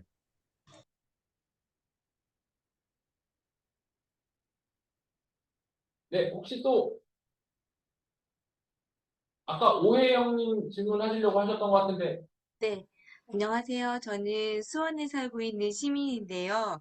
아까 말씀 중에 REC 말씀하시면서 재생에너지 거래 플랫폼이라는 말씀을 하셨는데, 혹시 우리 수원에도 그런 거래 플랫폼이 있을까요?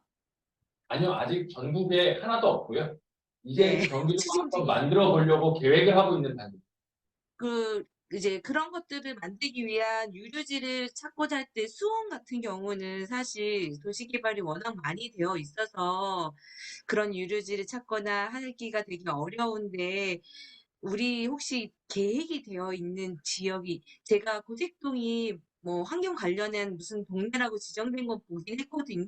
혹시 우리 수원에도 그런 거에 도시 계획이 되어 있나요? 제가 제대로 못 들었는데 다시 한 번만 말씀해 주실까요? 그러니까 요런 유료지를 이제 그 산업 아리백에서 봤을 때 아까 말씀하시는 것 중에 그런 유류지를 활용해서 재생에너지를 만드는 그런 계획을 하는 우리 수원에도 그런 도시 계획이 예정되어 있는지 궁금하거든요. 지금 유휴부지 활용하는 거는 뭐 수원뿐만이 아니라 전체 31개 시군을 다 같이 하려고 하고 있고요. 아까 얼핏 말씀드렸지만 공원이라든지 뭐 버스 차고지, 버스 터미널, 그냥 일반 주차장, 전통시장, 저희는 뭐 그런 것까지 다 포함하는 유지를 보고 있고, 시군 공무원들이랑 또 도의 공무원들이랑 그 분야별 공무원들이랑 같이 논의를 해서 가용한 부지들을 최대한 찾으려고 하고 있습니다. 물론 당연히 수원시도 그런 거에 포함돼서 같이 논의를 하고 있는 중입니다. 그리고 그 지도 같은 거 탄소 뭐 지도 네. 만드신다고 예정하셨는데 언제쯤이면 그게 완성이 될까요? 저희가 지금 좀 있으면 9월 달에 예산 심의를 하거든요. 저희가 지금 네. 예산을 반영해 달라라고 도의회에 요청을 해놓은 상태고, 그 예산이 편성이 된다면 25년 3월에 최종적으로 모든 플랫폼의 기능을 다 완성하는 게 저희의 목표입니다. 근데 그 전에라도 조금씩 만들어지는 부분별로라도 공개를 하려고 생각을 하고 있습니다. 그래서 예산이 편성되면 내년도 상반기 중에 일정 부분 서비스를 먼저 오픈하고 하반기에 또 서비스를 만들어지는 대로 오픈하고 이렇게 차츰차츰 만들어서 보여드리려고 하고 있습니다. 지금 수원시에 보면은 그 뭐야 거리에 그 전기 자동차 충전을 할 수 있는 포트가 있어요. 인터넷에서 찾아보시면은 몇 군데 그 있는 것을 갖다 제가 확인을 했거든요. 그 부분은 좀 보시면 좋겠고, 다른 질문을 한번 해보겠습니다. 그 솔라 뭐야 그 태양전지를 갖다가 옥상에만 하지 말고 건물 벽면에 붙일 수 있는 그런 것이 개발이 된 걸로 알고 있는데, 지금 뭐 울산이나 어디 과기대 같은 그런 교수들이 뭐 발표하는 그런 내용이 효율이 몇 프로 상향됐다 하는 그런 부분이 있는데, 그 태양전지를 벽면에 부착해 가지고 할 수 있는 방법을 갖다가 좀 지원을 해주면 좋겠습니다. 네, 저희가 아까 말씀드린 공공기관들이랑 협의할 때도 공공기관도 옥상 부지가 뭐 한계가 있는 거니까 그거를 다 뭐 옥상에만 해서 재생에너지를 이렇게 높이기가 쉽지가 않더라고요. 그래서 벽면들도 검토를 하고 있는데, 다만 비용은 벽면에 하는 벽면 일체형 태양광 BIPV라고 그러거든요. 근데 이게 BIPV는 비용은 상당히 많이 드는데 비용이 일반 태양광에 비해서 일반 옥상에 하는 태양광에 비해서는 상당히 비쌉니다. 비싼데 이 태양광 발전 효율은 또 그거보다는 일반 태양광에 비해서는 좀 낮아서 사실은 비용 대비 효율로 치면 조금 어려운 부분들이 있습니다. 그래서 조금 더 기술적으로 개발이 진행이 되고 해야 되는 부분들이 있습니다. 확산을 시키려면. 근데 다만 경기도는 뭔가 이런 기술이 있다라는 걸 도민들한테 알리고 이걸 경기도가 선도적으로 좀 시장을 만들어서 수요를 만들어내는 것도 저희의 일이라고 생각하기 때문에 그런 부분들을 좀 적극적으로 도입하려고 추진을 하고 있는 중입니다.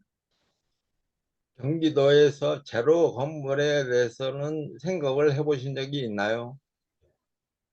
네, 그 제로 에너지 빌딩이라고 JEB라고 하는데요. 이거는 지금 아까 처음 서두에 말씀드렸지만 전체 탄소 중립 기본 계획 중에 에너지 분야 요 한 부분입니다. 그 신재생 에너지와 관련된 분야에 대한 계획이기 때문에 전체 탄소 중립 기본 계획을 할 때 건축 분야의 대책으로 아마 제로 에너지 빌딩 계획이나 이런 것들이 들어갈 겁니다.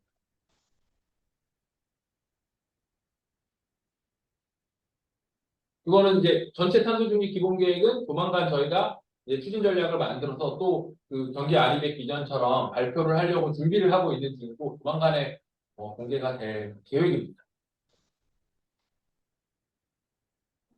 그러면 저도 한번 질문을 해보고 싶은데요.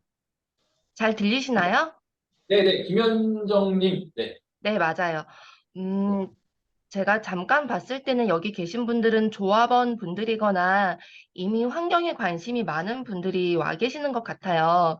근데 일반적으로 보면은 그냥 보편적인 시민들은 아직 관심도 별로 없고 잘 모르는 게 많은 것 같은데, 이런 정책적인 내용이 국가 정책하고 지역적 정책하고는 또 다르다고 보여지고, 또 기관들마다도 생각하고 목표하는 게 다르다고는 느껴지는데, 음, 어쨌든 그래도 알아야지 사람들이 관심을 갖고 어떤 방향이든지 생각할 수가 있는데 제가 봤을 때는 많은 사람들이 너무 모르고 있는 것 같아서 혹시 이쪽 분야에서는 또 다른 성인을 위한 교육을 계획하고 계시는 건 없는지 궁금해요. 저희가 에너지 분야에서 교육도 지금 많이 하려고 하고 있고, 에너지 교실 뭐 이런 거 사업들도 하고 있습니다. 그래서 여러 가지 사업들을 통해서 알리려고 하고 있는데, 사실은 저도 아까 서두에 말씀드렸던 것처럼 에너지나 이런 건 업무를 한 번도 안 해보다 보니까 사실은 상당히 어려웠습니다. 근데 제가 지금 온 지 한 8개월 정도 됐는데, 아주 전문가 정도까지는 아니어도 준 전문가 흉내는 낼 수 있을 정도까지 왔거든요. 많이 고민을 하고 공부를 했기 때문에. 그러니까 제가 보기에 일반 시민들도 공부를 하고 접할 수 있다면 금방 이제 알게 되실 거고, 그런 것들을 좀 더 알리기 위해서 저희가 여러 가지 고민을 하고 있습니다. 홍보부서에서는 이 경기 아리백이라는 정책을 시민들이 좀 더 쉽게 이해할 수 있도록 하기 위해서 뭐 유튜브 쇼츠도 만들고 뭐 포럼도 개최해서 일반 도민들이랑 같이 논의하는 그것도 만들고 여러 가지로 고민을 하고 있습니다. 다만 아까 말씀하신 것처럼 그럼에도 불구하고 내용이 많이 어렵기 때문에 엄청난 관심과 의지를 가지고 있지 않으시면 사실은 어려운 부분이 있는 게 사실이고, 그걸 또 극복하기 위해서 이런 교육이라든가 이런 데 나가서 제가 최대한 또 설명을 하려고 하는 겁니다. 앞으로 좀 더 많이 와닿을 수 있도록 노력을 해서 좀 더 주민 친화적인 그런 정책을 만들 수 있도록 노력하겠습니다. 저희 지사님이 항상 이렇게 말씀하시거든요. 주민들이 이해하지 못한 정책을 만든 사람은 실력이 없는 사람이다 라고 말씀을 항상 하시기 때문에, 제가 좀 실력이 있는 공무원이 되기 위해서 좀 더 알기 쉬운 정책으로 또 잘 설명드릴 수 있도록 그렇게 노력하겠습니다. 네, 감사합니다.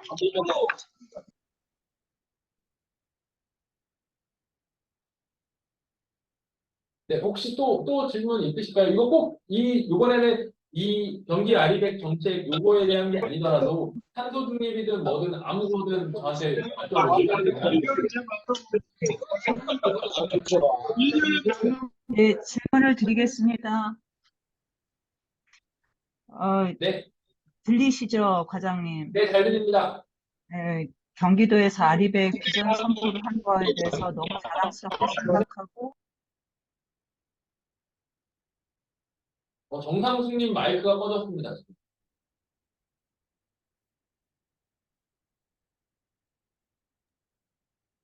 바쁘신 와중에서도 이렇게 시간을 내주셔서 너무 감사하고 열정적인 강의 잘 들었는데요.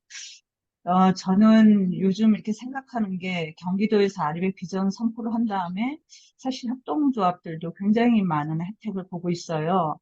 너무 이게 이런 시장이 우리가 올 수 있었나 이런 부분에 대해서 굉장히 감동을 하는 편인데요. 요즘 제가 느끼는 부분에서는 어떤 게 있냐면 아리백 비전 선포하고 나서 너무 바쁘신 거예요. 뭐 너무 목표를 향해서 달려가다 보니까 그동안 시민사회단체와 협업했던 부분, 사실 이거 아리백 플랫폼 같은 경우에는 협동조합한테는 굉장히 중요한 부분이거든요.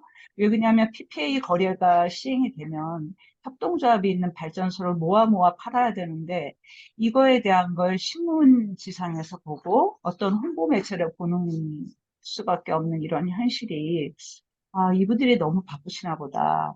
그래서 시민사회단체와 꼭 중요한 부분의 협업이 이루어지기가 좀 힘들다라는 생각이 좀 들고, 이런 큰 사업들을 기획하다 보니까 굉장히 소중했던 도민들 참여로 하는 사업들이 사실 위태로운 시기들이 와 있거든요. 그래서 이런 부분을 어떻게 소통해야 되나라는 고민이 굉장히 커요. 그래서 과장님의 생각을 좀 듣고 싶어요. 네, 저희도 아까 서두에 말씀드렸지만 도민분들이랑 같이 정책을 만들고 같이 호흡하는 게 되게 중요하다고 생각하고 있습니다. 그래서 저희 도민 추진단이랑도 뭔가 열심히 좀 해보려고 하는데 그게 제 생각처럼 그렇게 쉽지는 않더라고요. 워낙 많은 분들이 참여하시고 이런 걸 하면 뭐 의견이 다 다르셔서 이게 좀 저희랑은 이렇게 어떤 뭐 통일된 소통이 있어야 되는데 이게 너무 많은 의견들이 막 섞이다 보니까 저희가 어떻게 해야 될지 모르게 의견을 주시는 경우들이 상당히 많아요. 이게 시민사회의 매력이기도 하지만 어떻게 보면 시민사회의 문제이기도 한 것 같거든요. 근데 이제 저희가 지금은 말씀하신 것처럼 이 정책을 좀 구체화하고 기술적으로 실현 가능한 부분들을 찾아내고 이렇게 하는 부분들에 주력을 했다면 이제 시즌2에 들어서면 아마 이게 어느 정도 정리가 되고 나면 이 부분들을 더 잘하기 위해서 이제 협동조합이나 일반 시민, 도민분들이랑 어떻게 협업을 해 나가야 될 건지 그런 부분들을 좀 더 신경을 쓰도록 하겠습니다. 저희가 뭐 약간 부족한 거는 저도 인정을 하고 앞으로 더 열심히 할 수 있는 방법을 찾아보겠다라는 말씀 좀 드리겠습니다. 네, 고맙습니다. 네, 과장님, 네, 저기 김영민 님께서 네, 채팅으로 아까 전에 기후환경은 김현정 선생님께서 말씀하신 것처럼 일반 네. 시민들은 기후 비상 사태가 얼마나 긴급한지 모르는 상황이라고 사료됩니다. 그래서 도청에서 실시하는 것도 중요하지만 저는 도민들에게 기후의 시급성을 알리는 방법이 더욱 필요하다고 생각합니다. 전 도민들이 쉽게 접근할 수 있는 전파 방법이 있으면 무엇을 고려하고 계신지요? 라고 여쭤보셨거든요. 네. 제가 이렇게 실행력이 좋은 편이어서 그런 고민의 결과로 어떤 좋은 대안이 있었다면 이미 소통이 잘 되고 있다라고 말씀을 하시겠죠. 실행력이 좋은데 그 어떤 채널을 통해서 어떻게 시민분들이랑 하는 게 가장 효율적이고 가장 많은 분들이랑 소통을 할 수 있을지 저희도 아직 답을 못 찾고 있는 상태입니다. 근데 말씀하신 것처럼 기후 위기는 엄청 심각한 문제지만 많은 분들이 저도 물론 뭐 한 1년 전에 저도 전혀 체감하고 있지 못했으니까 그런 부분들을 어떻게 알리고 어떻게 소통해 나가야 될지 좀 고민이 많습니다. 저는 항상 이렇게 기후 위기를 비유를 할 때 냄비 속의 개구리라고 표현하거든요. 따뜻한 물 속에 있는 아주 팔팔 끓는 냄비 속에 개구리를 넣으면 바로 놀라서 뛰쳐나오는데 서서히 끓는 냄비 속에 개구리를 넣으면 이게 뜨거운 건지 아닌지 잘 몰라서 가만히 있다가 결국은 거기서 죽게 된다고 하더라고요. 저는 지금 어떻게 보면 우리가 그런 상황이 아닌가라는 생각이 들고 빨리 도민들한테 이게 뜨거워지고 있다. 탈출하기 위해서 어떻게 탈출해야 된다. 이런 것들을 좀 알릴 수 있는 방법을 계속 고민하겠습니다. 그리고 그 해답을 찾을 때까지 이렇게라도 많은 분들을 만나서 제가 하고 싶은 말을 할 수 있고 하시고 싶은 말을 들을 수 있는 그런 기회를 계속 만들어 나가도록 하겠습니다. 더 열심히 찾아보겠습니다.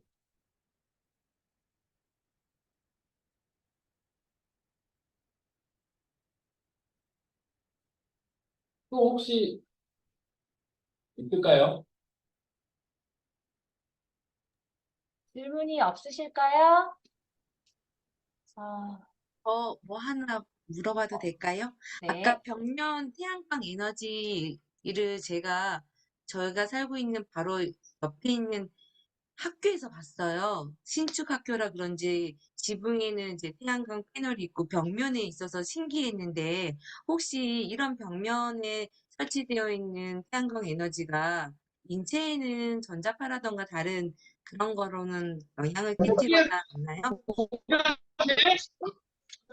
네.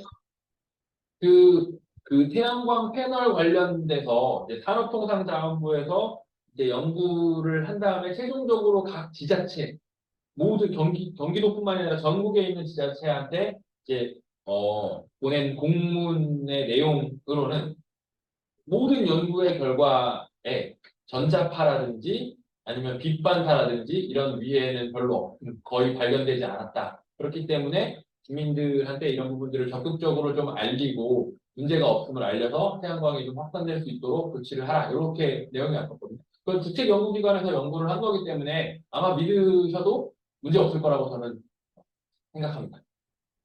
감사합니다.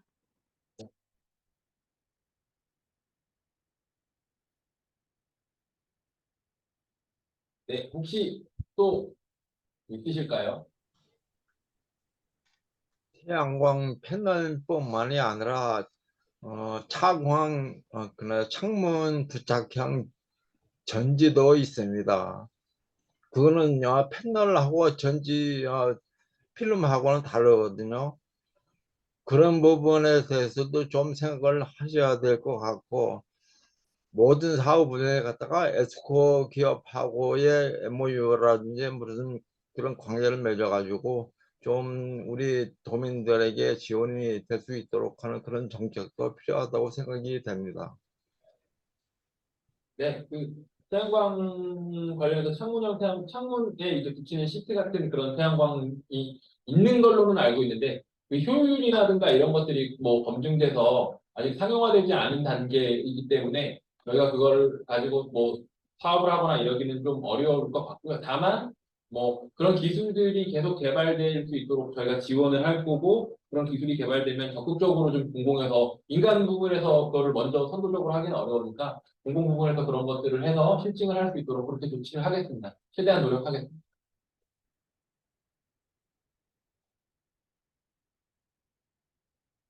혹시 수원 에너지 협동조합의 조영민님 참석하셨는데 뭐 의견 있으시거나 질문 있으실까요?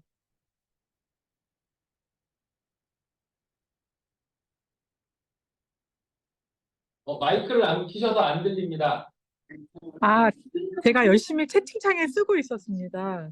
아, 제가 네. 사실은 지금 여기 공공시설에 와 있어서 제가 채팅창에 썼었거든요. 그리고 아, 네, 네. 사실, 네, 뭐 경기도 알리백 선포식 때 저도 갔었지만, 네, 정말 경기도민으로서 너무너무 자랑스러웠거든요. 그런데, 네, 아직은 체감 정말 그게 잘 되고 있나? 라는 생각이 좀 약간 의문이 가긴 합니다. 뭐, 그렇게 생각하시는 게 당연하다고 생각하고요. 아마 경기도청 내부에서 근무하시면 아마 경기도가 얼마큼 노력하고 있고 이거에 진심인지 아실 거라고 저는 생각합니다. 경기도청 모든 공무원들은 경기도는 아리백만 하냐라는 얘기를 합니다. 그리고 실제로 엘리베이터에 한번 타보시면 엘리베이터 내부에 온통 아리백과 관련된 영상, 아리백과 관련된 자료들만 나오거든요. 엘리베이터 모니터에. 그러니까 그만큼 경기도가 아리백에 좀 열정적으로 하고 있고, 저희 지사님도 매일 한 달에 한 번, 매달 그 탄소중립 녹색성장위원회를 본인이 직접 주재하십니다. 경기도에 그런 회의는 없습니다. 도지사가 매달 그 회의에 참석해서 이렇게 하는 회의는 없어요. 도지사는 워낙 바쁜 분이기 때문에 그럼에도 불구하고 경기도지사는 매달 그 회의에 참석해서 성과를 창출하도록 독려하고 아이디어를 공유하고 논의하고 있습니다.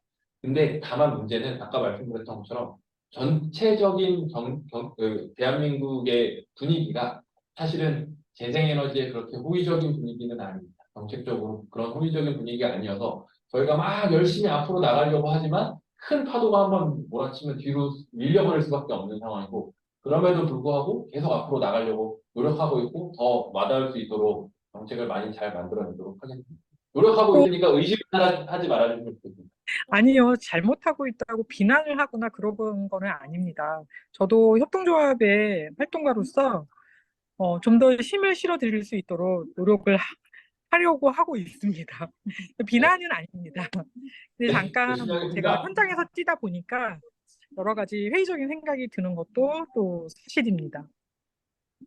근데 그 진정성에 대해서 의심을 하는 건 아닙니다.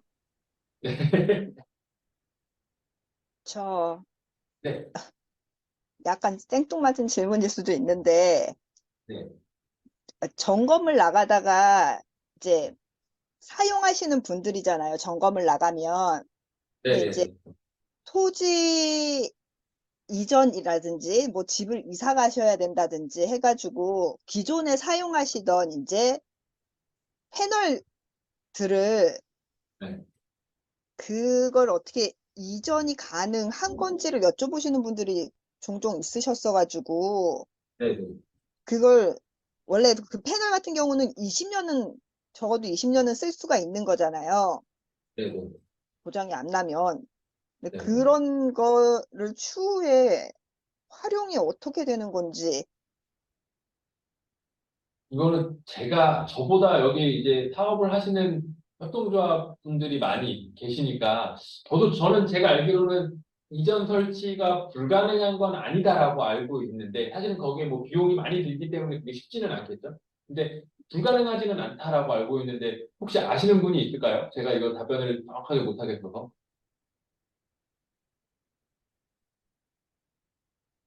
아까 수원 에너지 협동조합 조영민님 활동 많이 하시니까 혹시 아실까요? 아, 제가 지금 도서관에 있어요. 그래서 아, 네, 말이 알겠습니다. 수가 어딨어요.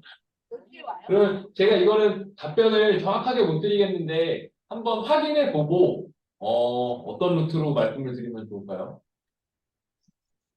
확인해 보고 오늘 주최 측에다가 그거를 확인한 결과를 알려드릴 테니까 네, 네. 이메일로 제가 발송을 해드릴 테니까요. 저희 쪽에 알려만 주시면 될 것 같습니다. 네, 네, 알겠습니다. 알겠습니다. 제가 그건 한번 확인해 보겠습니다.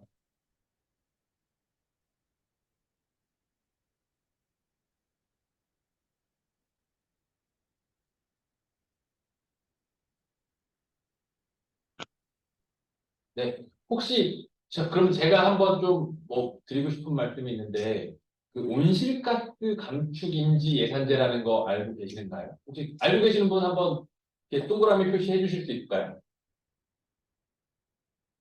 아, 모르시나요? 알고 계시나요? 다들 알고 계시네요.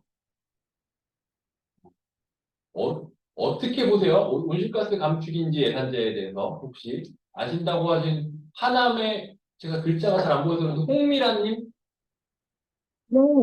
온실가스 감축 예산제는, 이제 인지 예산제는 어쨌든 우리가 사업을 함에 있어서 애매한 사업도 있지만 그 사업이 우리 온실가스 감축에 그 영향을 미치는 사업인지에 대한 전체적인 점검을 하는 것으로서 반드시 해야 되고 광역에서뿐만 아니고 지자체에서도 바로 그 시행을 이제 바로 들어가잖아요. 그렇기 때문에 그 감축 예산 제도가 있음으로써 바로 그 공무원분들이 더 신경을 쓸 것 같고 모든 그 사업을 함에 있어서 이 부분에 대한 인지가 될 것 같습니다. 오, 인터넷을 보고 말씀을 하시는 건 검색을 하신 다음에 말씀하시는 줄 알았습니다. 거의 뭐 정확하게 말씀하셨고요. 그만큼 많이 공부를 하신 것 같아요. 그래서 온실가스 감축인지 예산제도를 이제 경기도가 시범으로 운영을 했었고요. 한 2, 3년 정도 운영을 했었고, 이제 내년도부터 본격적으로 조례를 만들어서 추진을 하려고 하고 있습니다.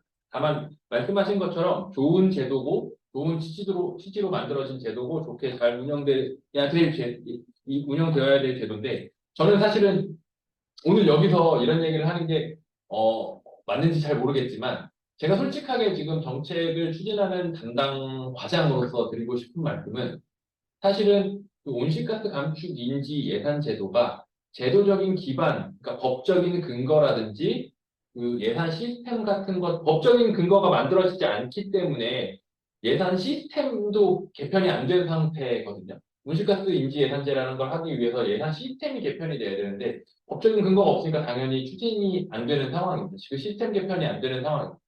그런 상황에서 이 제도를 시행하면 사실은 좋은 취지에도 불구하고 사실은 그렇게 큰 효과가 없을 수도 있다. 그래서 저는 그 부분들에 대한 상당한 고민을 가지고 있습니다. 그래서 저희가 의회에서 조례를 만드는 과정에서도 대부분의 도의원님들도 이게 좀 잘못 운영되는 거 아니냐, 이렇게 되면 문제가 생기는 거 아니냐라고 우려를 하셨고, 저희 집행부에서도 사실은 지금 이 상태로 조례가 시행된다면 별로 그렇게 큰 효과가 없이 운영될 수도 있다, 그런 우려를 했었습니다. 왜냐하면 이 제도가 취지대로 운영이 되려면 개별 사업을 담당하는 공무원들이 사업을 만들 때 내가 보기에 이 사업을 하면 온실가스가 얼마큼 배출되고 이런 노력을 하면 이만큼을 감축할 수 있을 것 같아를 먼저 고민한 이후에 예산안을 편성을 하거든요. 그러면 담당 과장이 한번 검토하고 국장이 한번 검토하고 부지사가 한번 검토하고 기획조정실장이 한번 검토하고 도지사가 최종적으로 검토하는 이 예산을 검토하는 단계가 이렇게 됩니다. 그 검토하는 단계에서 온실가스를 더 줄일 수 있는 방법을 찾아봐. 아니면 온실가스가 이렇게 많이 배출되는 사업을 하지 말아야 돼. 이런 의사결정이 나와야 합니다. 사실은. 근데 지금의 예산 시스템으로는 그것들을 입력하거나 확인할 수 없는 과정이기 때문에 사실상 저희 직원들이 거의 밤샘을 하면서 경기도에 있는 모든 사업을 하는 공무원들한테 전화를 돌려서 자료를 받아서 그거를 일일이 다 편집을 해서 보고를 드리고 확인을 하고 해야 되는 과정입니다. 그래서 상당한 사실은 업무적인 부담이 발생하는 거고 그 과정이 약간 정말로 생각보다 엄청 촉박한 기간 안에 예산 심의가 진행되기 때문에 사실상 현재로서는 하기가 쉽지는 않다고 저희는 보고 있습니다. 그럼에도 불구하고 저희가 도래 심의를 할 때 도의회는 그렇게 말씀드렸습니다. 이게 도민들이 바라는 제도고 도의원님들 중에 일부 의원님들이 이거를 강력하게 주장하시기 때문에 뭐 이가 없으면 잇몸으로라도 하겠다. 시스템이 안 갖춰져서 뭐 물론 우려스러운 부분도 있고 잘 될지 저희도 걱정이긴 하지만 일단 해보겠다. 해보고 나서 불편한 부분이 있거나 문제가 있거나 이러면 또 개선하는 쪽으로 하겠다라고 해서 저희가 이제 조례를 통과를 시켰습니다. 물론 그래서 제가 지금 드리고 싶은 말씀은 다들 엄청 이 부분에 대해서 기대를 하고 있지만 상당히 어려운 부분이라서 제가 이걸 가지고 올해 분예산을 편성할 때 어느 정도까지 할 수 있을지 저희도 걱정이고 하고 있습니다. 그래서 좀 저희가 만약에 좀 잘 못하는 부분들이 있더라도 저희 도민분들께서 좀 적극적으로 지지해 주시고 관심 가져주시고 또 응원해 주시면 제가 저희 직원들은 이제 뭐 예산 기간에 한두 달 정도는 계속 밤새 가면서 일을 할 각오를 하고 지금 이걸 하고 있기 때문에 좀 너그럽게 봐주시고 저희가 적극적으로 할 수 있도록 좀 응원해 주시면 감사하겠다는 말씀을 드리려고 이 얘기를 꺼내게 됐습니다.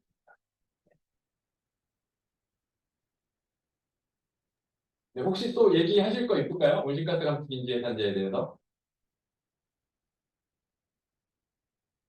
이제 없을까요? 없으실까요? 응원하겠대요. 얘기해줘, 용인.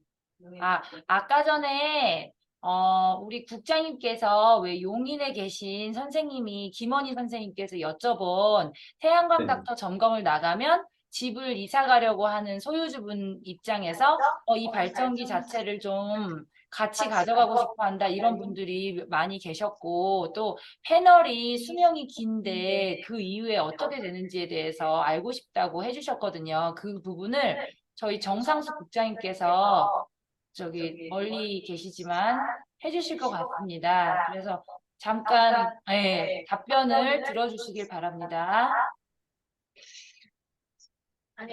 지금 현재 그 주택 태양광이나 그 에너지 살인마을 이런 태양광은 건축물 소유예요. 그래서 개인이 이동할 수 없고요. 그 건축물에 그대로 설치된 대로 놔두셔야 됩니다. 미니 태양광 같은 경우에는 이동할 수 있는 거고요. 이게 좀 답변이 될 수 있을까요? 용인 선생님? 이게 자립형 마을이 아니고요. 네. 주택 태양광? 그냥 일반 주택들이거든요. 그러니까 한 곳은 수원 아니 삼성이 뭐 도시가 들어와가지고 업체가 이제 들어오는 바람에 계획이 잡혀가지고 뭐 내년 중으로 해서 이제 어디로 갈지는 모르겠으나 가야 된다고 하시는 분이 계셨고 그분 같은 경우는 본인이 약간 지원받아서 3kW를 설치했는데 그 옆에 3kW를 또 설치를 해서 가지고 계시더라고요. 그래서 그래서 그분하고 이건 재작년이기는 한데 그분도 도로가 확장되면서 도로 옆에 집이셨는데 어디론가로 가야 되는 네. 그런 그 경우여서 부분에 대한 좀 정리를 드리면, 이제 피곤하신데 오래 기다릴게 제가 좀 말씀을 끊었는데요. 일단 보조금으로 받은 거는 건축물로 받은 거예요. 그래서 그걸 임의로 이전할 수는 없는 거고, 이분이 자가 돈을 다 투자해서 설치한 거는 이전을 할 수가 있어요. 그래서 이전을 할 수 있기 때문에 주변에 있는 이 이전하는 발전 사업자들이 있거든요. 그분들한테 실비를 드리고 이전을 요청해야 돼요. 그래서 이제 너무 어려우면 수원의 에너지 협동조합한테 얘기하면 안산 시민회도 연결해주고 이렇게 해서 이전을 할 수가 있어요. 그리고 폐기에 관한 거는 지금 현재 거점별로 폐기물 센터들이 있어서 폐기한 다음에 자원화되고 있거든요. 폐기물 센터로 전화를 하면 폐기를 해주시고요.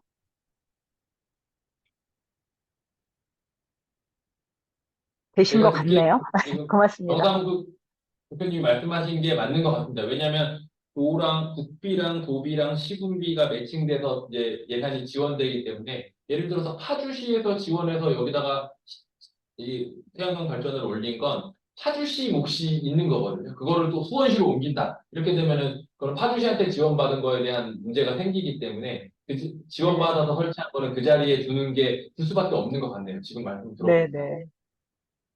네, 정말 과장님께 다시 한번 감사의 말씀을 드리면서 경기도민은 전체이기 전에 우리 개개인이 모여야 또 도민이 되잖아요. 그런 생각을 한 번 더 하게 되는 시간이었습니다. 다음 달은 어떤 주제인지 혹시 아시는 분 하면은 대답을 안 해주실 것 같아서 제가 대답을 하겠습니다. 다음 달에는 9월 21일에 3강을 하게 되는데요. 경기도민만이 아닌 전 세계에서 지금 가장 많이 사용하고 또 지금도 열심히 우리 이렇게 불빛을 비추는 도움받는 이 에너지 가장 많이 소비되고 미래로 갈수록 점점 전력화가 많아질 거라는 1강의 이야기가 있었죠. 바로 전기라는 주제를 가지고 조금 더 깊숙이 파헤쳐 보려고 합니다. 전기는요, 다양한 곳에서 오지만 현재까지는 석탄 화력 발전소나 원자력 발전소에 더 많이 의지하고 있잖아요.